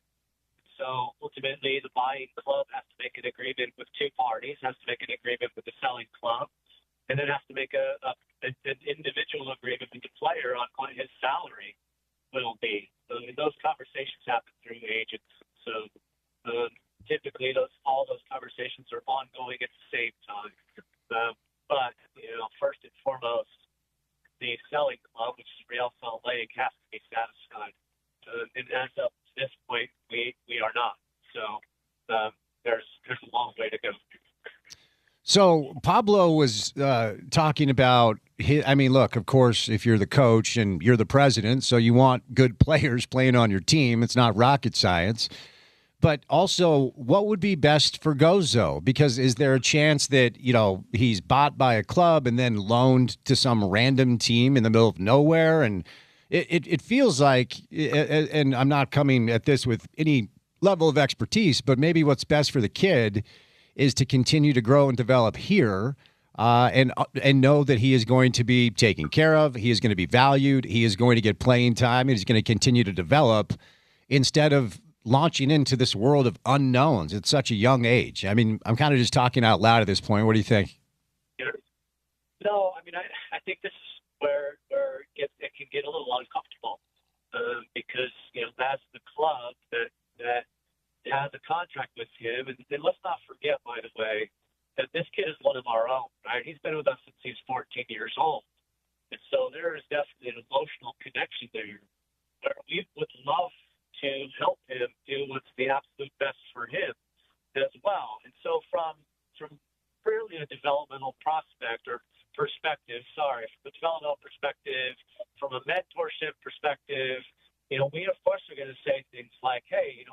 be really mindful of what is the best scenario for your development. And by the way, we believe that that's here. We would believe that you're staying here for a year and a half, 2.5 more years could be the absolute best thing for your development. But the player and the agent and the buying club will argue that point, say, we could do a better job of developing you and getting you over here into this environment and getting you in here as soon as possible is good for you, and it gives you the ability to transition and have some time to be around the environment and be ready when you are at that age where you can start to contribute to our first team. So, it's just you have conflicting interests and you have conflicting opinions. So you guys already have a couple of success stories, Andres Gomez and such, and some other players that you've developed and move along. If this is a scenario, whether it's Gozo or Luna, and you have, developed them and they deserve the bulk of the work as the player for putting in the work themselves, and you're able to move them on for whatever number you deem appropriate, what does that allow you to do when you're talking about the academy and your process and trying to help people understand, like, no, we actually have proof of concept. We're good at this. What value does that add to the club? Well, I think first and foremost, there is a value add because the academy costs us a lot of money. I don't think that we should shy away from that to allow people to understand that from a business side, we need to start to justify the expense that we spend on that academy. And there's two ways to do that. One is the way we have been doing for a while now, and particularly are doing a really good job of right now, which is those players are taking minutes and contributing to a successful team. And so the likes of Gozo and Hezerkani and Moisa, Griffin Dillon, and those guys, Justin Glad, have been doing that for us. That's one way. The other way is to sell them on the market and to recoup millions and millions of dollars all in one transaction. So that's the other way to do it. We have not yet sold an academy player for more than what we got for Gavin Beavers, which I think was $650,000 or $750,000 a year and a half ago. But what we need to also remember is that just can't be the end of it. So if we are able to sell Gozo, yes, we should be putting a fair chunk of that money back towards the academy, but it should also allow us to go onto the market and buy another right wing back who can contribute in a really meaningful way for us right away. And so I think there's the opportunity to do all of those things with big transactions like this. Since I just kind of brought up Diego in the context of this conversation, I'll be a little bit more direct, just kind of like I was with Gozo earlier. He's healthy now, he's fit now, and he looks awesome, because he is awesome, and we thought that he would. And maybe with the World Cup, approaching, and we'll find out on the 26th if he's able to make the roster. I would imagine his recent run of form puts him right there, hoping to hear that name called. So, when it comes to what he could potentially show in the World Cup, what could that do for his value? How does that change that type of calculation? Yeah, I mean, ultimately, right, it's always difficult to make the recruitment decision on a player that's playing in another league, right? So European clubs are looking at the MLS and saying, okay, yeah, this guy's been successful now for 3 years in MLS, is contributing such and such goals and assists. But how is that going to translate to our league? Well, it's an entirely different thing if you put him on the world stage and you're playing international soccer in and amongst the best players in the world. Now you've got a much more level playing field on which to evaluate a player. So ultimately, if Diego were to go to the World Cup, and we're all very hopeful that he does, and performs at a really high level there, scores goals, makes assists, his market value now becomes much more stable for the rest of the world's clubs to be looking at him and saying, yeah, okay, when apples are apples here, he still stands out. How is MLS viewed on the world stage when it comes to trying to analyze players? And it does feel like Luna and Gozo are two different players, even though they're both attackers that can score and distribute. I don't know, it feels like most people that I've heard talk about the two believe Gozo might have a higher ceiling at the end of the day. And the rumors about Diego seem to involve Liga MX or Mexican teams. And maybe not at the level that Gozo is receiving interest at this point. But when it comes to, Diego specifically or Luna specifically, based on them playing in this league, how is MLS viewed by Liga MX or teams in Europe? What's kind of the reputation of the players who are developed here in America? I think it's ultimately just down to the individual team comfort level and knowledge level of what's going on in MLS. So, obviously Mexico, we compete with them now at such a level so many times a year that they've got a real good handle on what an MLS player looks like. I think there's some European clubs that have a lot more knowledge and a lot more confidence in a decision to recruit MLS players than others. Frankly, there's still quite a few clubs, I believe, in England and elsewhere that just have no interest in MLS. And there's also clubs in other countries that are very, very focused on only recruiting from certain areas. And so there may be some that would say, we would never touch an MLS player. And we're still fighting for our respect. We're fighting for people around the world, high-level Premier League type teams, to look at MLS as a legitimate league. It's difficult for them because it's a long way for them to come to see us play in person. And the other part, which people don't talk a lot about, but a lot of our games are played in ridiculously hot weather. And so they look at physical metrics first and foremost. It's data that drives a lot of these decisions. It starts the conversation.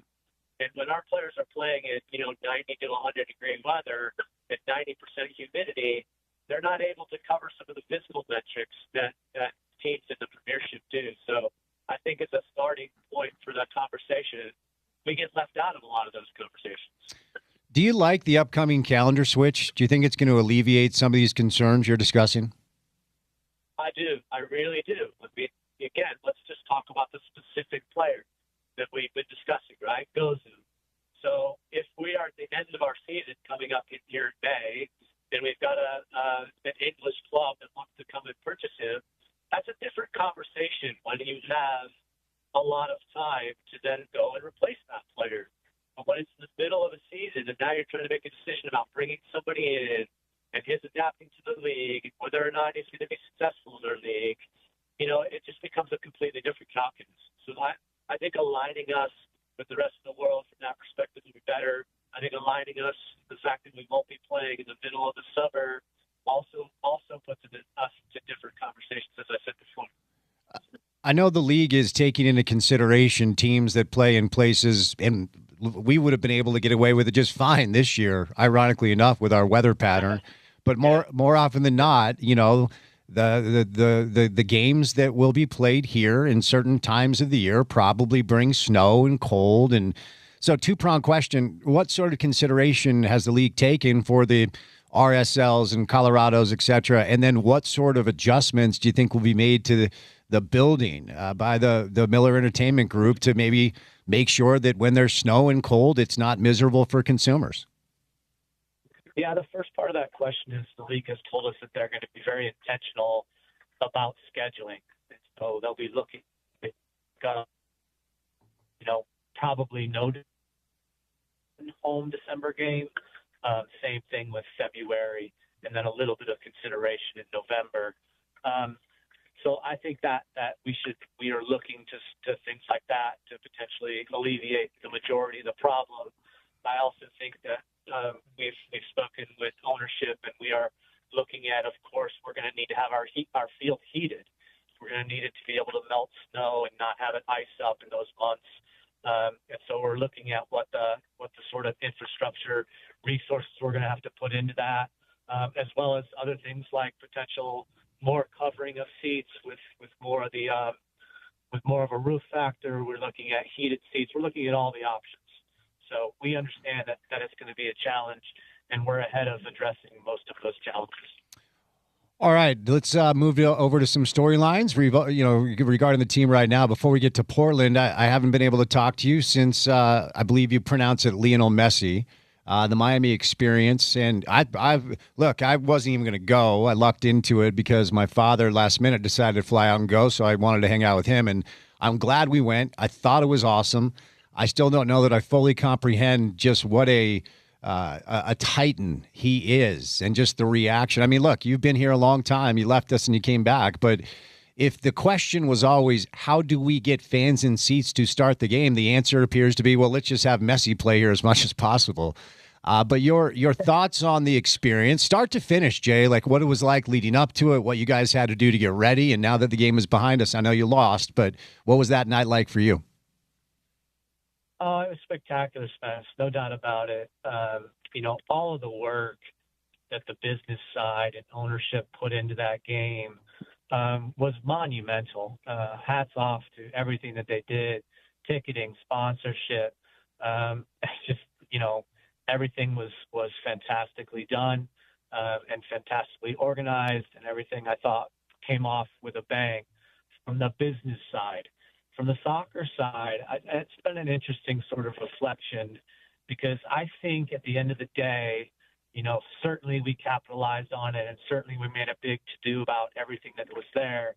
But I wonder, just from a sporting side, if we were to think about doing it again, whether we shot ourselves in the foot a little bit, because ultimately there was just so much, even from a security standpoint, about the players. It just felt like a different event. There was probably a little too much to do, too much pressure put on the players because, when I look at the performance of the team, I thought it was substandard. And I think that it would just prove to be a little bit too much for the guys. And so I probably would say from a sporting side, if we could do it again, I'd like it probably to look just a little bit more like a regular game. That's interesting. I do feel like the start was pretty bright. An offsides call took a goal off, and Sergi would love that header again. So, but help me understand, because for me, it felt like it was two world-class goals from two world-class players. That Suarez goal, Jay, like I didn't realize in real time what he had done. And then you see the replay, you're like, how do you even do that? So beyond it being two world-class goals from two world-class players, what else stood out to you as to why you didn't get it done? No, you're right. The start was really good and bright, and I think ultimately, that another decision was very close.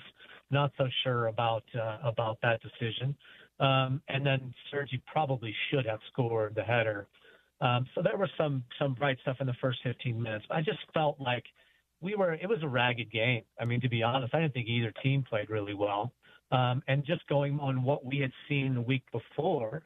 I think it was substandard performance on our part, and I think ultimately that was just down to nerves. That this was such a big occasion and such a great crowd and so much really the emphasis on that game. It was almost like this cup final in the middle of our season. And again, ultimately the business side, what a great night, what an incredible experience, everything positive. But just strictly from a sporting perspective, I think there's some stuff to learn there. We'll end with Portland, so we'll end on a high note. But before we get there, the Galaxy beat you 2-1. And I've had Kurt on, I've had Pablo on, I've done some shows with Dunny. Dunny outlined 8 different calls this year that have either gone against you or have not been called and should have been called for you. Both Kurt and Pablo were, how shall I say, frustrated, to say the least, at this dynamic. And the old saying is, okay, it'll come back around. It'll even out. It doesn't feel like it's evening out. I don't even work for the team anymore, and it pisses me off, Jay. So where are you at with this? Look, I'm as competitive as they come, and I think that I was the first one to always stand up and berate the referees. But I just think that we got to continue to be focused on what we can control. I mean, ultimately, if we want to talk all day about referees, we're probably missing the conversation on a lot of other things. And so I think that we've just got to continue to focus on us. I think we've got to continue to focus on the fact that, let's be honest, I don't think this team has played 90 minutes of good soccer this year. I'm really, really happy about where we're at in the standings, really happy about a lot of good things. But we've got a long way to go. I mean, this is 2 home games in a row where we're outstanding in the first 45 minutes and then dreadful in the second 45. And so we've got to figure out some things on our own here about our own performances if we want to do what I think we have the capability to do this year, which is to really compete for something. So we'll end with, and to your point, certainly the first 45 better than the second 45. The first 45, it didn't even look like Portland should have been on the same field. I mean, you got 2, you could have got 4 or 5, but you get your first clean sheet of the year. Happy for Cabral because he's been great and maybe taking some heat because there's been no clean sheets. But what did you like and what did you not like about the 2-0 win against Portland? I love the first half again. I love the momentum. I love the intensity with which we're coming out. That's 2 home games in a row where I'm saying we are absolutely smothering this opponent in the first 15 minutes, and that's going to pay major dividends in the second half. I think that it's not to say we could have scored 4 or 5. I think we should have scored 4 or 5 in that first half. And then the part that I don't like is there's something going on between first half and second halves of games I'm starting to get a little frustrated by.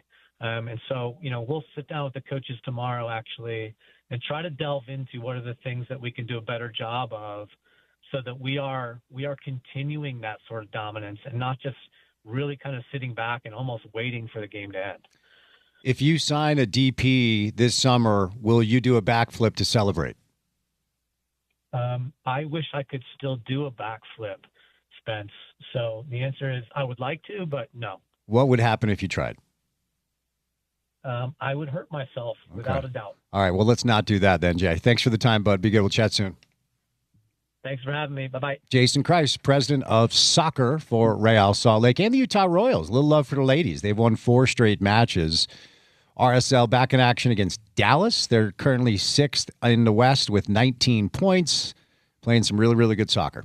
All right, before we catch a break, I told you guys this earlier. Now, we're about to talk about men's sexual wellness. It's something that needs to be talked about, but if there are young ears in the car, you're welcome to turn it down for a minute. My friend Shelly from Wasatch Medical Spa did a really nice thing for me, really cool thing, because we were starting to talk about this new technology she had, and she'd come in studio, we do some interviews. It's always better if I can experience something personally because I can tell you whether or not it works. And I can tell you I went through the 6-session treatment with Wasatch Medical Spa, and bottom line, it works. I can just tell you that it does because I went through it. And Shelly joins us now. Happy Monday, Shelly. How are you? I'm great. How are you? I'm great. I miss you guys. It's been a few weeks because I finished my 6-session treatment, but it's a really great place. Let's talk about the facility, how intentional you've kind of been to make sure that everything is set up the way it needs to be so our clients are very comfortable. Oh, we have the best nurses that do these treatments, and they just make it a situation that could feel kind of uncomfortable. They make it very professional, very comfortable. They're talking to you the whole time, so it's not awkward or weird at all. It's not awkward or weird. I'll go beyond it. It's actually relaxing. Like I would go in and almost get a nap in during my busy days when I'd come to see you guys. So it's a very comfortable surrounding. The whole process is relaxing. But let's talk about what are the main things as far as feedback you get from men who go through this, and what sort of improvements do they see in certain areas of what they experience? Okay, so Apex RF is a radio frequency heat treatment, and it helps improve size, girth, sensation, and duration. So not only does it help with mild to moderate ED, but it also is preventative through improving blood flow and collagen growth. And the men that we've treated have noticed just that, and there's more partner satisfaction as well. Let me repeat: size, check; girth, check; sensation, check; duration, check. Those are the 4 things, right? Those are the 4 things that we're looking for. Yes. Okay, great.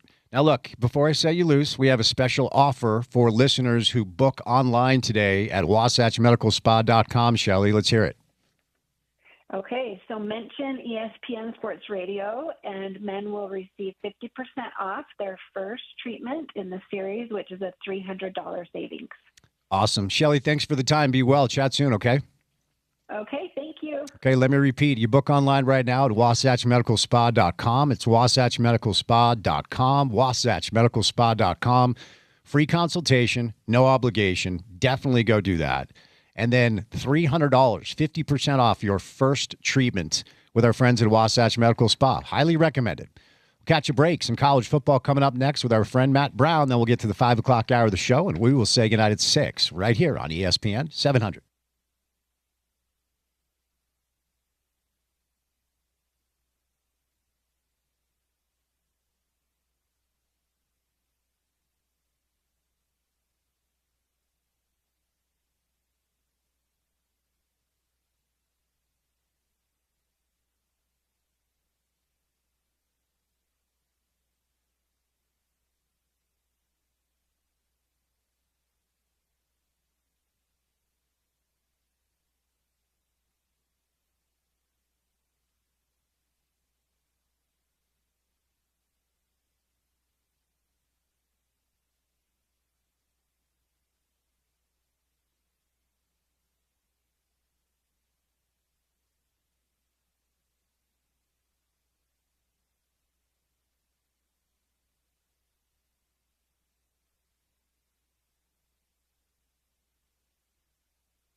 All right, I'm not going to go full music snob on you, but I'm going to go half music snob on you. You ready? Yes. This is Blind Melon, right? This is Blind Melon. Actually an awesome band. Not a one-hit wonder. It's not. Now, I'm not blaming you because I think most people believe that Blind Melon had one good song and that's it. They're incredible live, and they actually have a randomly very deep, long catalog. Believe it or not. This is the big one, though. Oh, for sure. But as you mentioned, they have 3 songs on this album that went like, I don't know that platinum's the right word for a song, a track, but they've all got like millions and millions of downloads and listens and whatnot. We are doing one-hit wonders on the show today. Matt Brown from Extra Points is our guest. Matt, favorite one-hit wonder of all time? Go. Ooh, of all time. You know the one. It's not a capital G good song, but it will always make me happy if I hear it on the radio, and that would be Chumbawamba's "Tub Thumpin'." We played that earlier. I'm aware. Yeah, I'm aware that they did make other songs. I never bothered listening to them, but if you're driving and "Tub Thumpin'" comes on, are you gonna be like, oh man, Chumbawamba again? No, you're gonna enjoy the next 2 minutes and 30 seconds. For sure. Well said. And we're going to enjoy the next few minutes with you, Matt, because several things have happened over the past couple of weeks that made me think of getting you on the show. And we'll start with the fact that we're out here in Big 12 country, and they were able to consummate this deal with Redbird Capital, Weatherford Capital as well. It's more private equity. And as you know, Utah's already struck their own deal. We still don't have details on what that looks like. But unpack this for us. Are there things that could be beneficial for these schools? How many schools do you think will actually tap into this credit line? What do you think? Yeah, so I think the useful way to think about this is it's really 2 different deals. You have a deal where the Big 12 is securing $12.5 million from Redbird that they can invest in new revenue-generating structures. And as I understand it, that could mean that the Big 12 might try to buy an ownership stake in some startups or some other potential investments and bring in money that way, which is something that some professional sports leagues have done. Or it could mean that they use that $12.5 million to make new hires or build internal infrastructure to try and generate more revenue, create new IP, new events, new owned media, that sort of thing. I think that's potentially pretty interesting. It's something that the Big Ten had kind of done earlier and then undid it when Petiti came in, and now they're kicking the tires of maybe doing it again. And if you're a savvy investor, that's a way to help close some of that financial gap. Then you have a secondary part of this deal, which allows a Big 12 school, if they were so inclined, to borrow up to $30 million from these institutional investors to make infrastructure changes on campus. And from my conversations with some of the league ADs and from around the industry, my understanding is that the majority of Big 12 schools are not expected to opt into this. I think I've seen UCF already come out in public and deny it. I would be blown away if either Utah institution decided to do this, albeit for different reasons. And I would handicap it at maybe around somewhere between 2 and 4 schools ending up taking the money. And that could be very beneficial for that athletic department if that money is used in a responsible, revenue-forward way. The concern that I would have would be somebody borrows the money, who's near in the bottom third of the Big 12 revenue anyway, uses that to make some big swings on player payroll, have it not work out, and now suddenly you're going to get less money over the next decade. And you bought nothing permanent for that money. So we'll have to see what the schools decide to do with it. One of the things that, and again, I'm no expert here, but one of the things that just kind of put my antennas up a little bit is the payback is expected when the next media deal is consummated in 2031. Do we even know what college football is going to look like in 2031? I mean, I kind of drew the parallel, like the Pac-12 still does exist. It just doesn't exist the way that it used to. And there continues to be this belief in some circles that college football is high speed ahead to a 2-conference league, just like the NFL. And you don't have to be a rocket science to understand that those 2 conferences or leagues or whatever are the SEC and the Big Ten, not the Big 12. So what's the danger here of promising a payback in 2031 when no one really knows what the sport's going to look like in 2031? That is a meaningful risk. There's also a meaningful risk that if the payback period is tied to that television deal and things go better than you had expected, and then like, boy, we got this capital, but it ended up being pretty expensive. And if I wanted $30 million, maybe I should have just, borrowed it at 4.5% from a bank or sold a bond or something else. There's always going to be some meaningful risk when you make some gigantic investment in a world we don't have any idea what it's going to look like in 5 years. And when I say that, I'm not being hyperbolic. I think by 2031, almost any scenario that you or one of your listeners could pitch me, I would say is potentially on the table. Whether that's a two-team super league that's either structured specifically around the Big Ten or the SEC, or specific institutions within those leagues, and then maybe some other ones. We could have essentially the same structure we have right now, where the Big Ten and the SEC get even bigger media deals, and the Big 12's number 3, and the ACC's in some structural hurt. It could be something completely different because the federal government and the courts could get way more involved, not just in defining what college athletics needs to be, but also potentially taking antitrust enforcement at some of these broadcast companies, which I think is notable given who the Big 12 is doing a deal with right now, and who Redbird is also trying to invest in or has recently invested in, and their ties to particular massive political actors. What works now could look very different with the Democratic House and Senate, or potentially Democratic White House control. There's a lot that could change between now and 2031. Let me follow up to try to understand more what you just alluded to as far as Redbird and, who they are looking to do business with, and why a Democratic-led White House could change this. So, and we're just big picture here, right? But what we've seen over the last year and a half, 2 years, is a meaningful amount of consolidation within the media industry broadly. And some of that's within broadcast media, within CBS, within movies, and with Warner Brothers and larger streaming, and the entities that are purchasing some of these groups, that are financing some of those groups, are often tied together. When you look at where Redbird is right now, like, they have ownership stakes and control not just in sports and entertainment, but in data science, in sports marketing, in events all over the world. And if we had a world, hypothetically, and maybe this happens, maybe it doesn't, where you have more rigorous antitrust enforcement, some of the consolidation that's happened over the last few years could be unwound.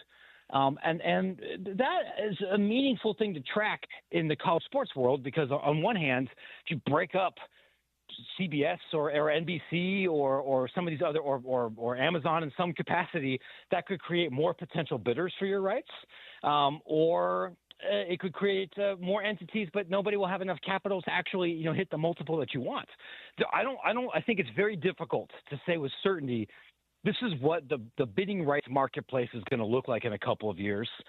Regulatory risk is just one of the things that I think could meaningfully change. Interesting. All right. From a local standpoint of interest, we're a mile away from Rice-Eccles Stadium. We're 40 miles away from Provo. Brian Santiago is on record. BYU will not be in the private equity business. They don't need to be. They've got plenty of funding in plenty of different ways, whether it's Cookie Bro, Soda Bro, or, the folks up here that actually run the thing. Go ahead. Yeah. Go ahead. They have their own institutional investment firm. Yes, they do. Well said. And then the University of Utah has their own private equity deal. Again, real quick, have you been able to learn any more details about the Utah deal with Otro Capital? Only that my grandma has been rejected and had to refile an appeal. One quick thing, though, that I will note that I actually do think this distinction is important. I would not describe the capital infusion that is available to Big 12 institutions as part of the Redbird deal. I wouldn't describe that as private equity. I would describe it as private capital, which is fundamentally different from what the University of Utah Athletic Department is trying to do.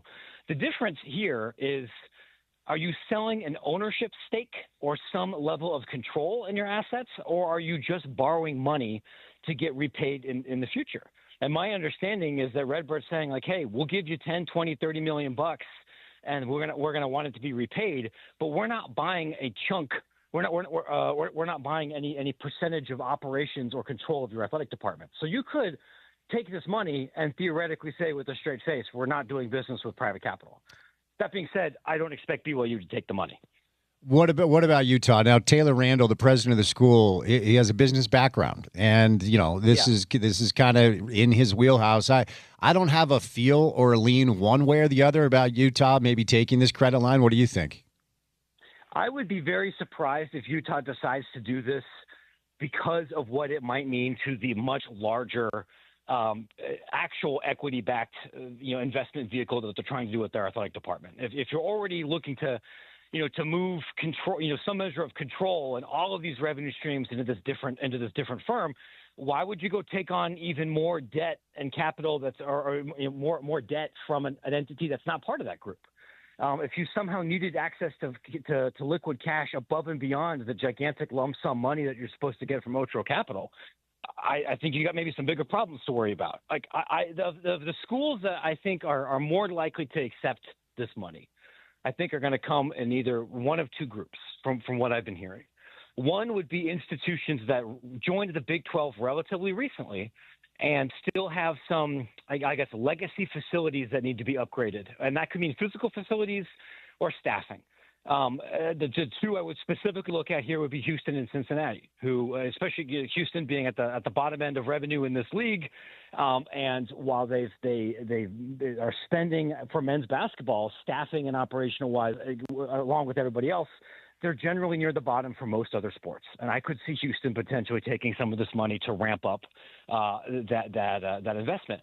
The other would be some more legacy Power 4 institutions that were already carrying a lot of debt, or are already carrying some meaningful revenue gaps, either from COVID or from other bets that went wrong. And I could see them using some of this money to kind of consolidate some of the other debt that they have or other repayments, and kind of structure things so they can then you won't have as many structural deficits like in Arizona or Colorado. But the majority of the institutions that I've talked to and people close to them have just said, like, this is cool, but if we need that much money, we can generally get it at more favorable terms than going to private capital. I see. All right, switching gears here, because I did want to talk to you about the Brendan Sorsby situation. Sure. Of course, when that news dropped, obviously from an on-field standpoint, and I do hate to make this story about football because I feel bad for the kid. He's trying to get help, and of course he's going to get attacked by college football fans that are mad at him.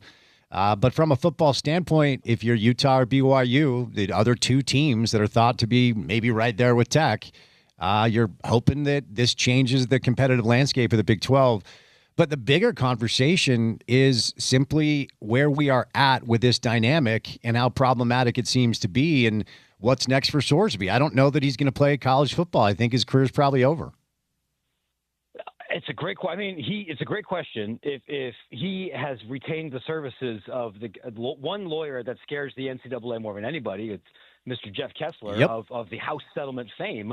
But the facts do seem to be relatively cut and dry. Like the one thing you absolutely can't do is bet on your own team, which is what among the other things that Sorsby is alleged to have done here.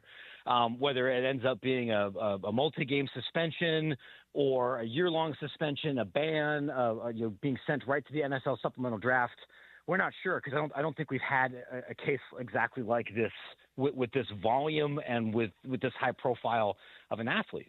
And I wrote about this earlier, last week about trying to help the industry and I think fans come up with a more cohesive framework to think about how we want to be engaged in sports gambling. Because at this point, I don't really think it's realistic for most of the country to take the much more aggressive position of Utah of we're just not going to legalize this. We're not going to let you do it on your phone. We're not going to put casinos in here. That's a minority position, and the gaming industry and the nascent prediction markets industry have thrown so much money into lobbying that I think a lot of states and individual politicians are dependent on it. There probably is room to change how it's regulated and how it's advertised. And the NCAA is kind of in this difficult position because on one hand, they're terrified about the social media abuse that their athletes are subjected to, the constant pressures to manipulate games or shave points, which we saw all last basketball season. And I expect it to also be a concern for this basketball season. And in like 5 weeks, they're going to have the biggest athletic director conference of the year in Vegas. There's talks about expanding the NCAA tournament and putting this other round of basketball games, the other first four, in Vegas. From casino floors, right? And I don't think you can credibly decry the growth of this industry while still taking money from Vegas and being around some of this money in other ways. I hope that there is a political path forward to try to mitigate some of this harm, because honestly, more than athlete employment, more than antitrust, more than the transfer portal, I actually look at gambling as a far bigger structural and existential threat to college sports than any of those other things. Because if people have reason to believe that some of the games aren't on the up and up, they're going to disengage. And it will take a generation to build that trust back. I agree with you. Hey, before I set you loose, where can people go get your work? You can find my reporting at extrapointsmb.com. We had some original reporting about gambling, about some things that are happening in Washington, D.C., about some conference realignment. We've got some academic research to share tomorrow, and some other financial reporting that I think people will be interested in. You can find it all at extrapointsmb.com. Matt, thanks, buddy. Good stuff. Be well, okay? You bet. You bet. You too. Take care. Matt Brown, Extra Points. Telling you, it is part of my prep. I use Matt's work to prepare for this radio show. If you're interested in the business of collegiate athletics and trying to understand what the landscape could look like, at Matt Brown EP on social media or extrapointsmb.com. All right, 3 hours down, 1 hour to go. Final hour of the program is next on ESPN 700.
Yeah, this is a one-hit wonder for sure.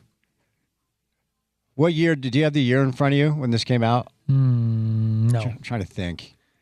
Who is it? Four Non-Blondes. Four Non-Blondes. I want to be clear. It's a Marvin Gaye cover.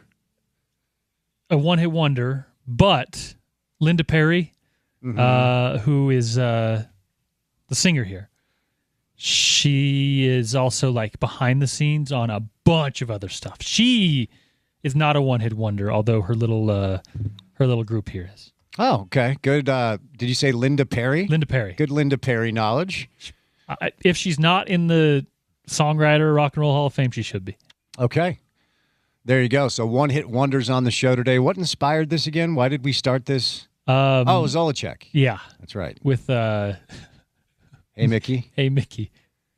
You're so fun. Yeah, that's the first on this show. I was surprised that our guy Nick went with Hey, Mickey, but it does sound like Nicky, which is his nickname. Oh, okay. I hadn't. That's probably it, right? That was the motivation. All right, we got a couple game ones. Man, pumped. These playoffs have been fun. So Knicks Sixers tonight, and then it's Minnesota San Antonio. So really, it's interesting. The storylines with both these series, kind of the main matchups are the bigs with Cat and Embiid, and then Gobert and Wembanyama. Rudy did such a great job against Jokic. Wembanyama's a little bit of a different player, but, you know, those two have known each other forever. Do you remember the first time Victor Wembanyama was on my radar is when Rudy was here.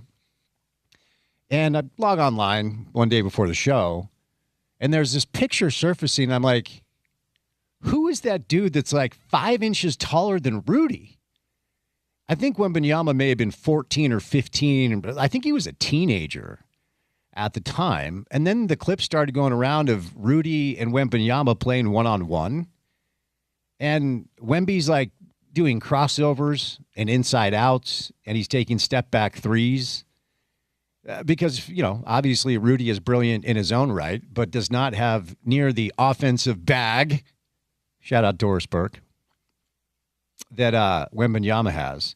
That was the first time Wembanyama was on my radar. So these two know each other. Haberstroh did a good job earlier of outlining what the defensive game plan could be. When they played in the regular season, Randall checked Wembanyama one-on-one, and Gobert was more off the ball as a floater. That seemed to be more or less effective.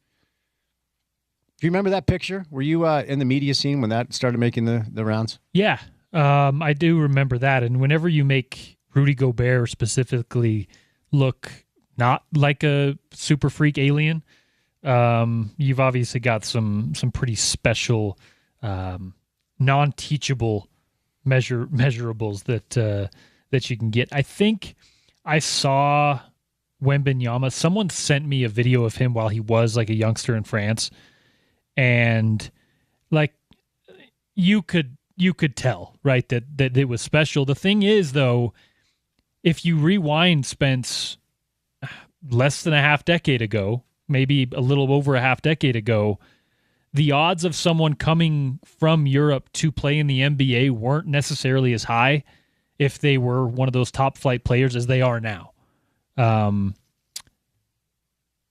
So, you know, there were sometimes freakish type players that you'd hear about, you'd see them play, and then they just have a 10-year career in Europe, and you'd never hear about them again. So I didn't like go all in on checking out this guy, but man, once the NBA circle started to really circle around Wembanyama, and then you started to see more highlights. You started to see him playing against NBA competition. There was just no denying what we could see, and we've said it on the show before, man. It's the ankles, it's the knees, it's the feet, right? Those big guys, those freakishly tall guys. It's usually a matter of their body, and how that can hold up as far as deciding what their career can look like. The Indiana Pacers are sending T.J. McConnell to the NBA draft lottery. I have not heard who the Utah Jazz are sending this year. Do not make Ashley Smith go again. That was, I don't know that I've ever wanted to reach through the TV and give somebody a hug more. The look on that poor woman's face when it was revealed that the Jazz were drafting 5, which, as I say, people don't like it. It was their most likely outcome. I just felt bad for Ashley. Who do you think it is for the Jazz this year? TJ McConnell for the Pacers. It's not usually a player. It is sometimes. Who do you think it is, and who should it be? It should be Gordy Chiesa. Yes, it should be. Should be Gordy. Love you, dog. I think it'll be someone in that ownership circle. It's kind of an event that it seems like Ryan and his folks really enjoy. I don't know. Send Derek favors. How's our guy D Fave? What's he up to these days? Chilling. Do you know where he lives? It's been a minute since I've checked in with our guy, but yeah, he's back east. He's back home for the most part. The Jazz have had like both really, really good situations, right? Obviously with Favors, his little playoff run, and then the re-signing of Derek, which tied up their roster in ways that were super negative, right? Even he will tell you in an honest moment that them re-signing him for that specific deal was like, whoa, what? His agent and him couldn't get to that contract quick enough to sign it when the Jazz re-signed him. So maybe some, some good faith there. Throw him back out there. Yeah, I understand why the Jazz did that. I think Derek has taken some unfair criticism. Derek was a really good player here, and he liked it here, and he was a good teammate. Then, of course, there was the draft pick, the OKC pick that everybody seems to crack on Fave for. It's not his fault. I think it was 3 years and $30 million? That sounds right. The thing is that Derek would have signed a deal for like one and then a team option for half that.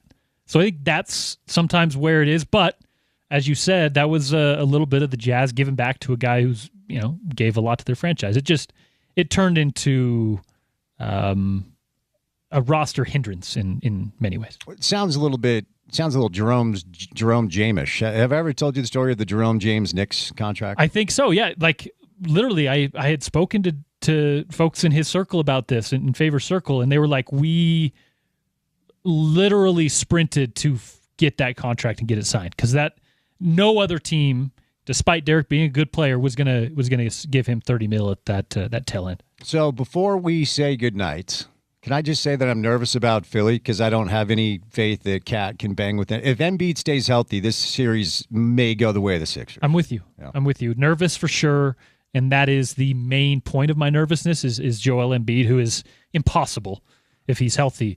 But man, that Philly roster, that process, kind of working out. Yeah. VJ Edgecombe, awesome. Paul George doesn't have to be a superstar, and that's really good for his role. Just knocked some shots down and play really good defense, which he did in that first round series. It's a good roster, and if Embiid is healthy, I'd probably give the edge to Philly. So some good news. We'd like to leave you on a Monday with some good news for Utah basketball fans. It's been rumored, but Babacar Faye is coming back. You may not know him because he got hurt before the season. I have spoken with Alex now 3 times in the past 3 weeks, once on the podcast, once on this show, then once last week at our Upfront event. He is the player Alex has mentioned every time as the one he wanted back. He's been rehabbing, so that's good news. Again, we didn't see him because he was hurt, but it's official that Babacar Faye is coming back next year to play for the Utes. All right, Nick Sixers coming up after a break. Porter, what's coming up on a Tuesday show? Tuesday edition of The Drive. Our guy Chris Kamrani will be in studio. Gordy Chiesa stops by the program, of course, on your side and the podcast project over there. Let's see what else we got. We might have Tony Jones on the show. TJ. We're gonna get TJ on for some Knicks and Sixers chat at some point. Okay.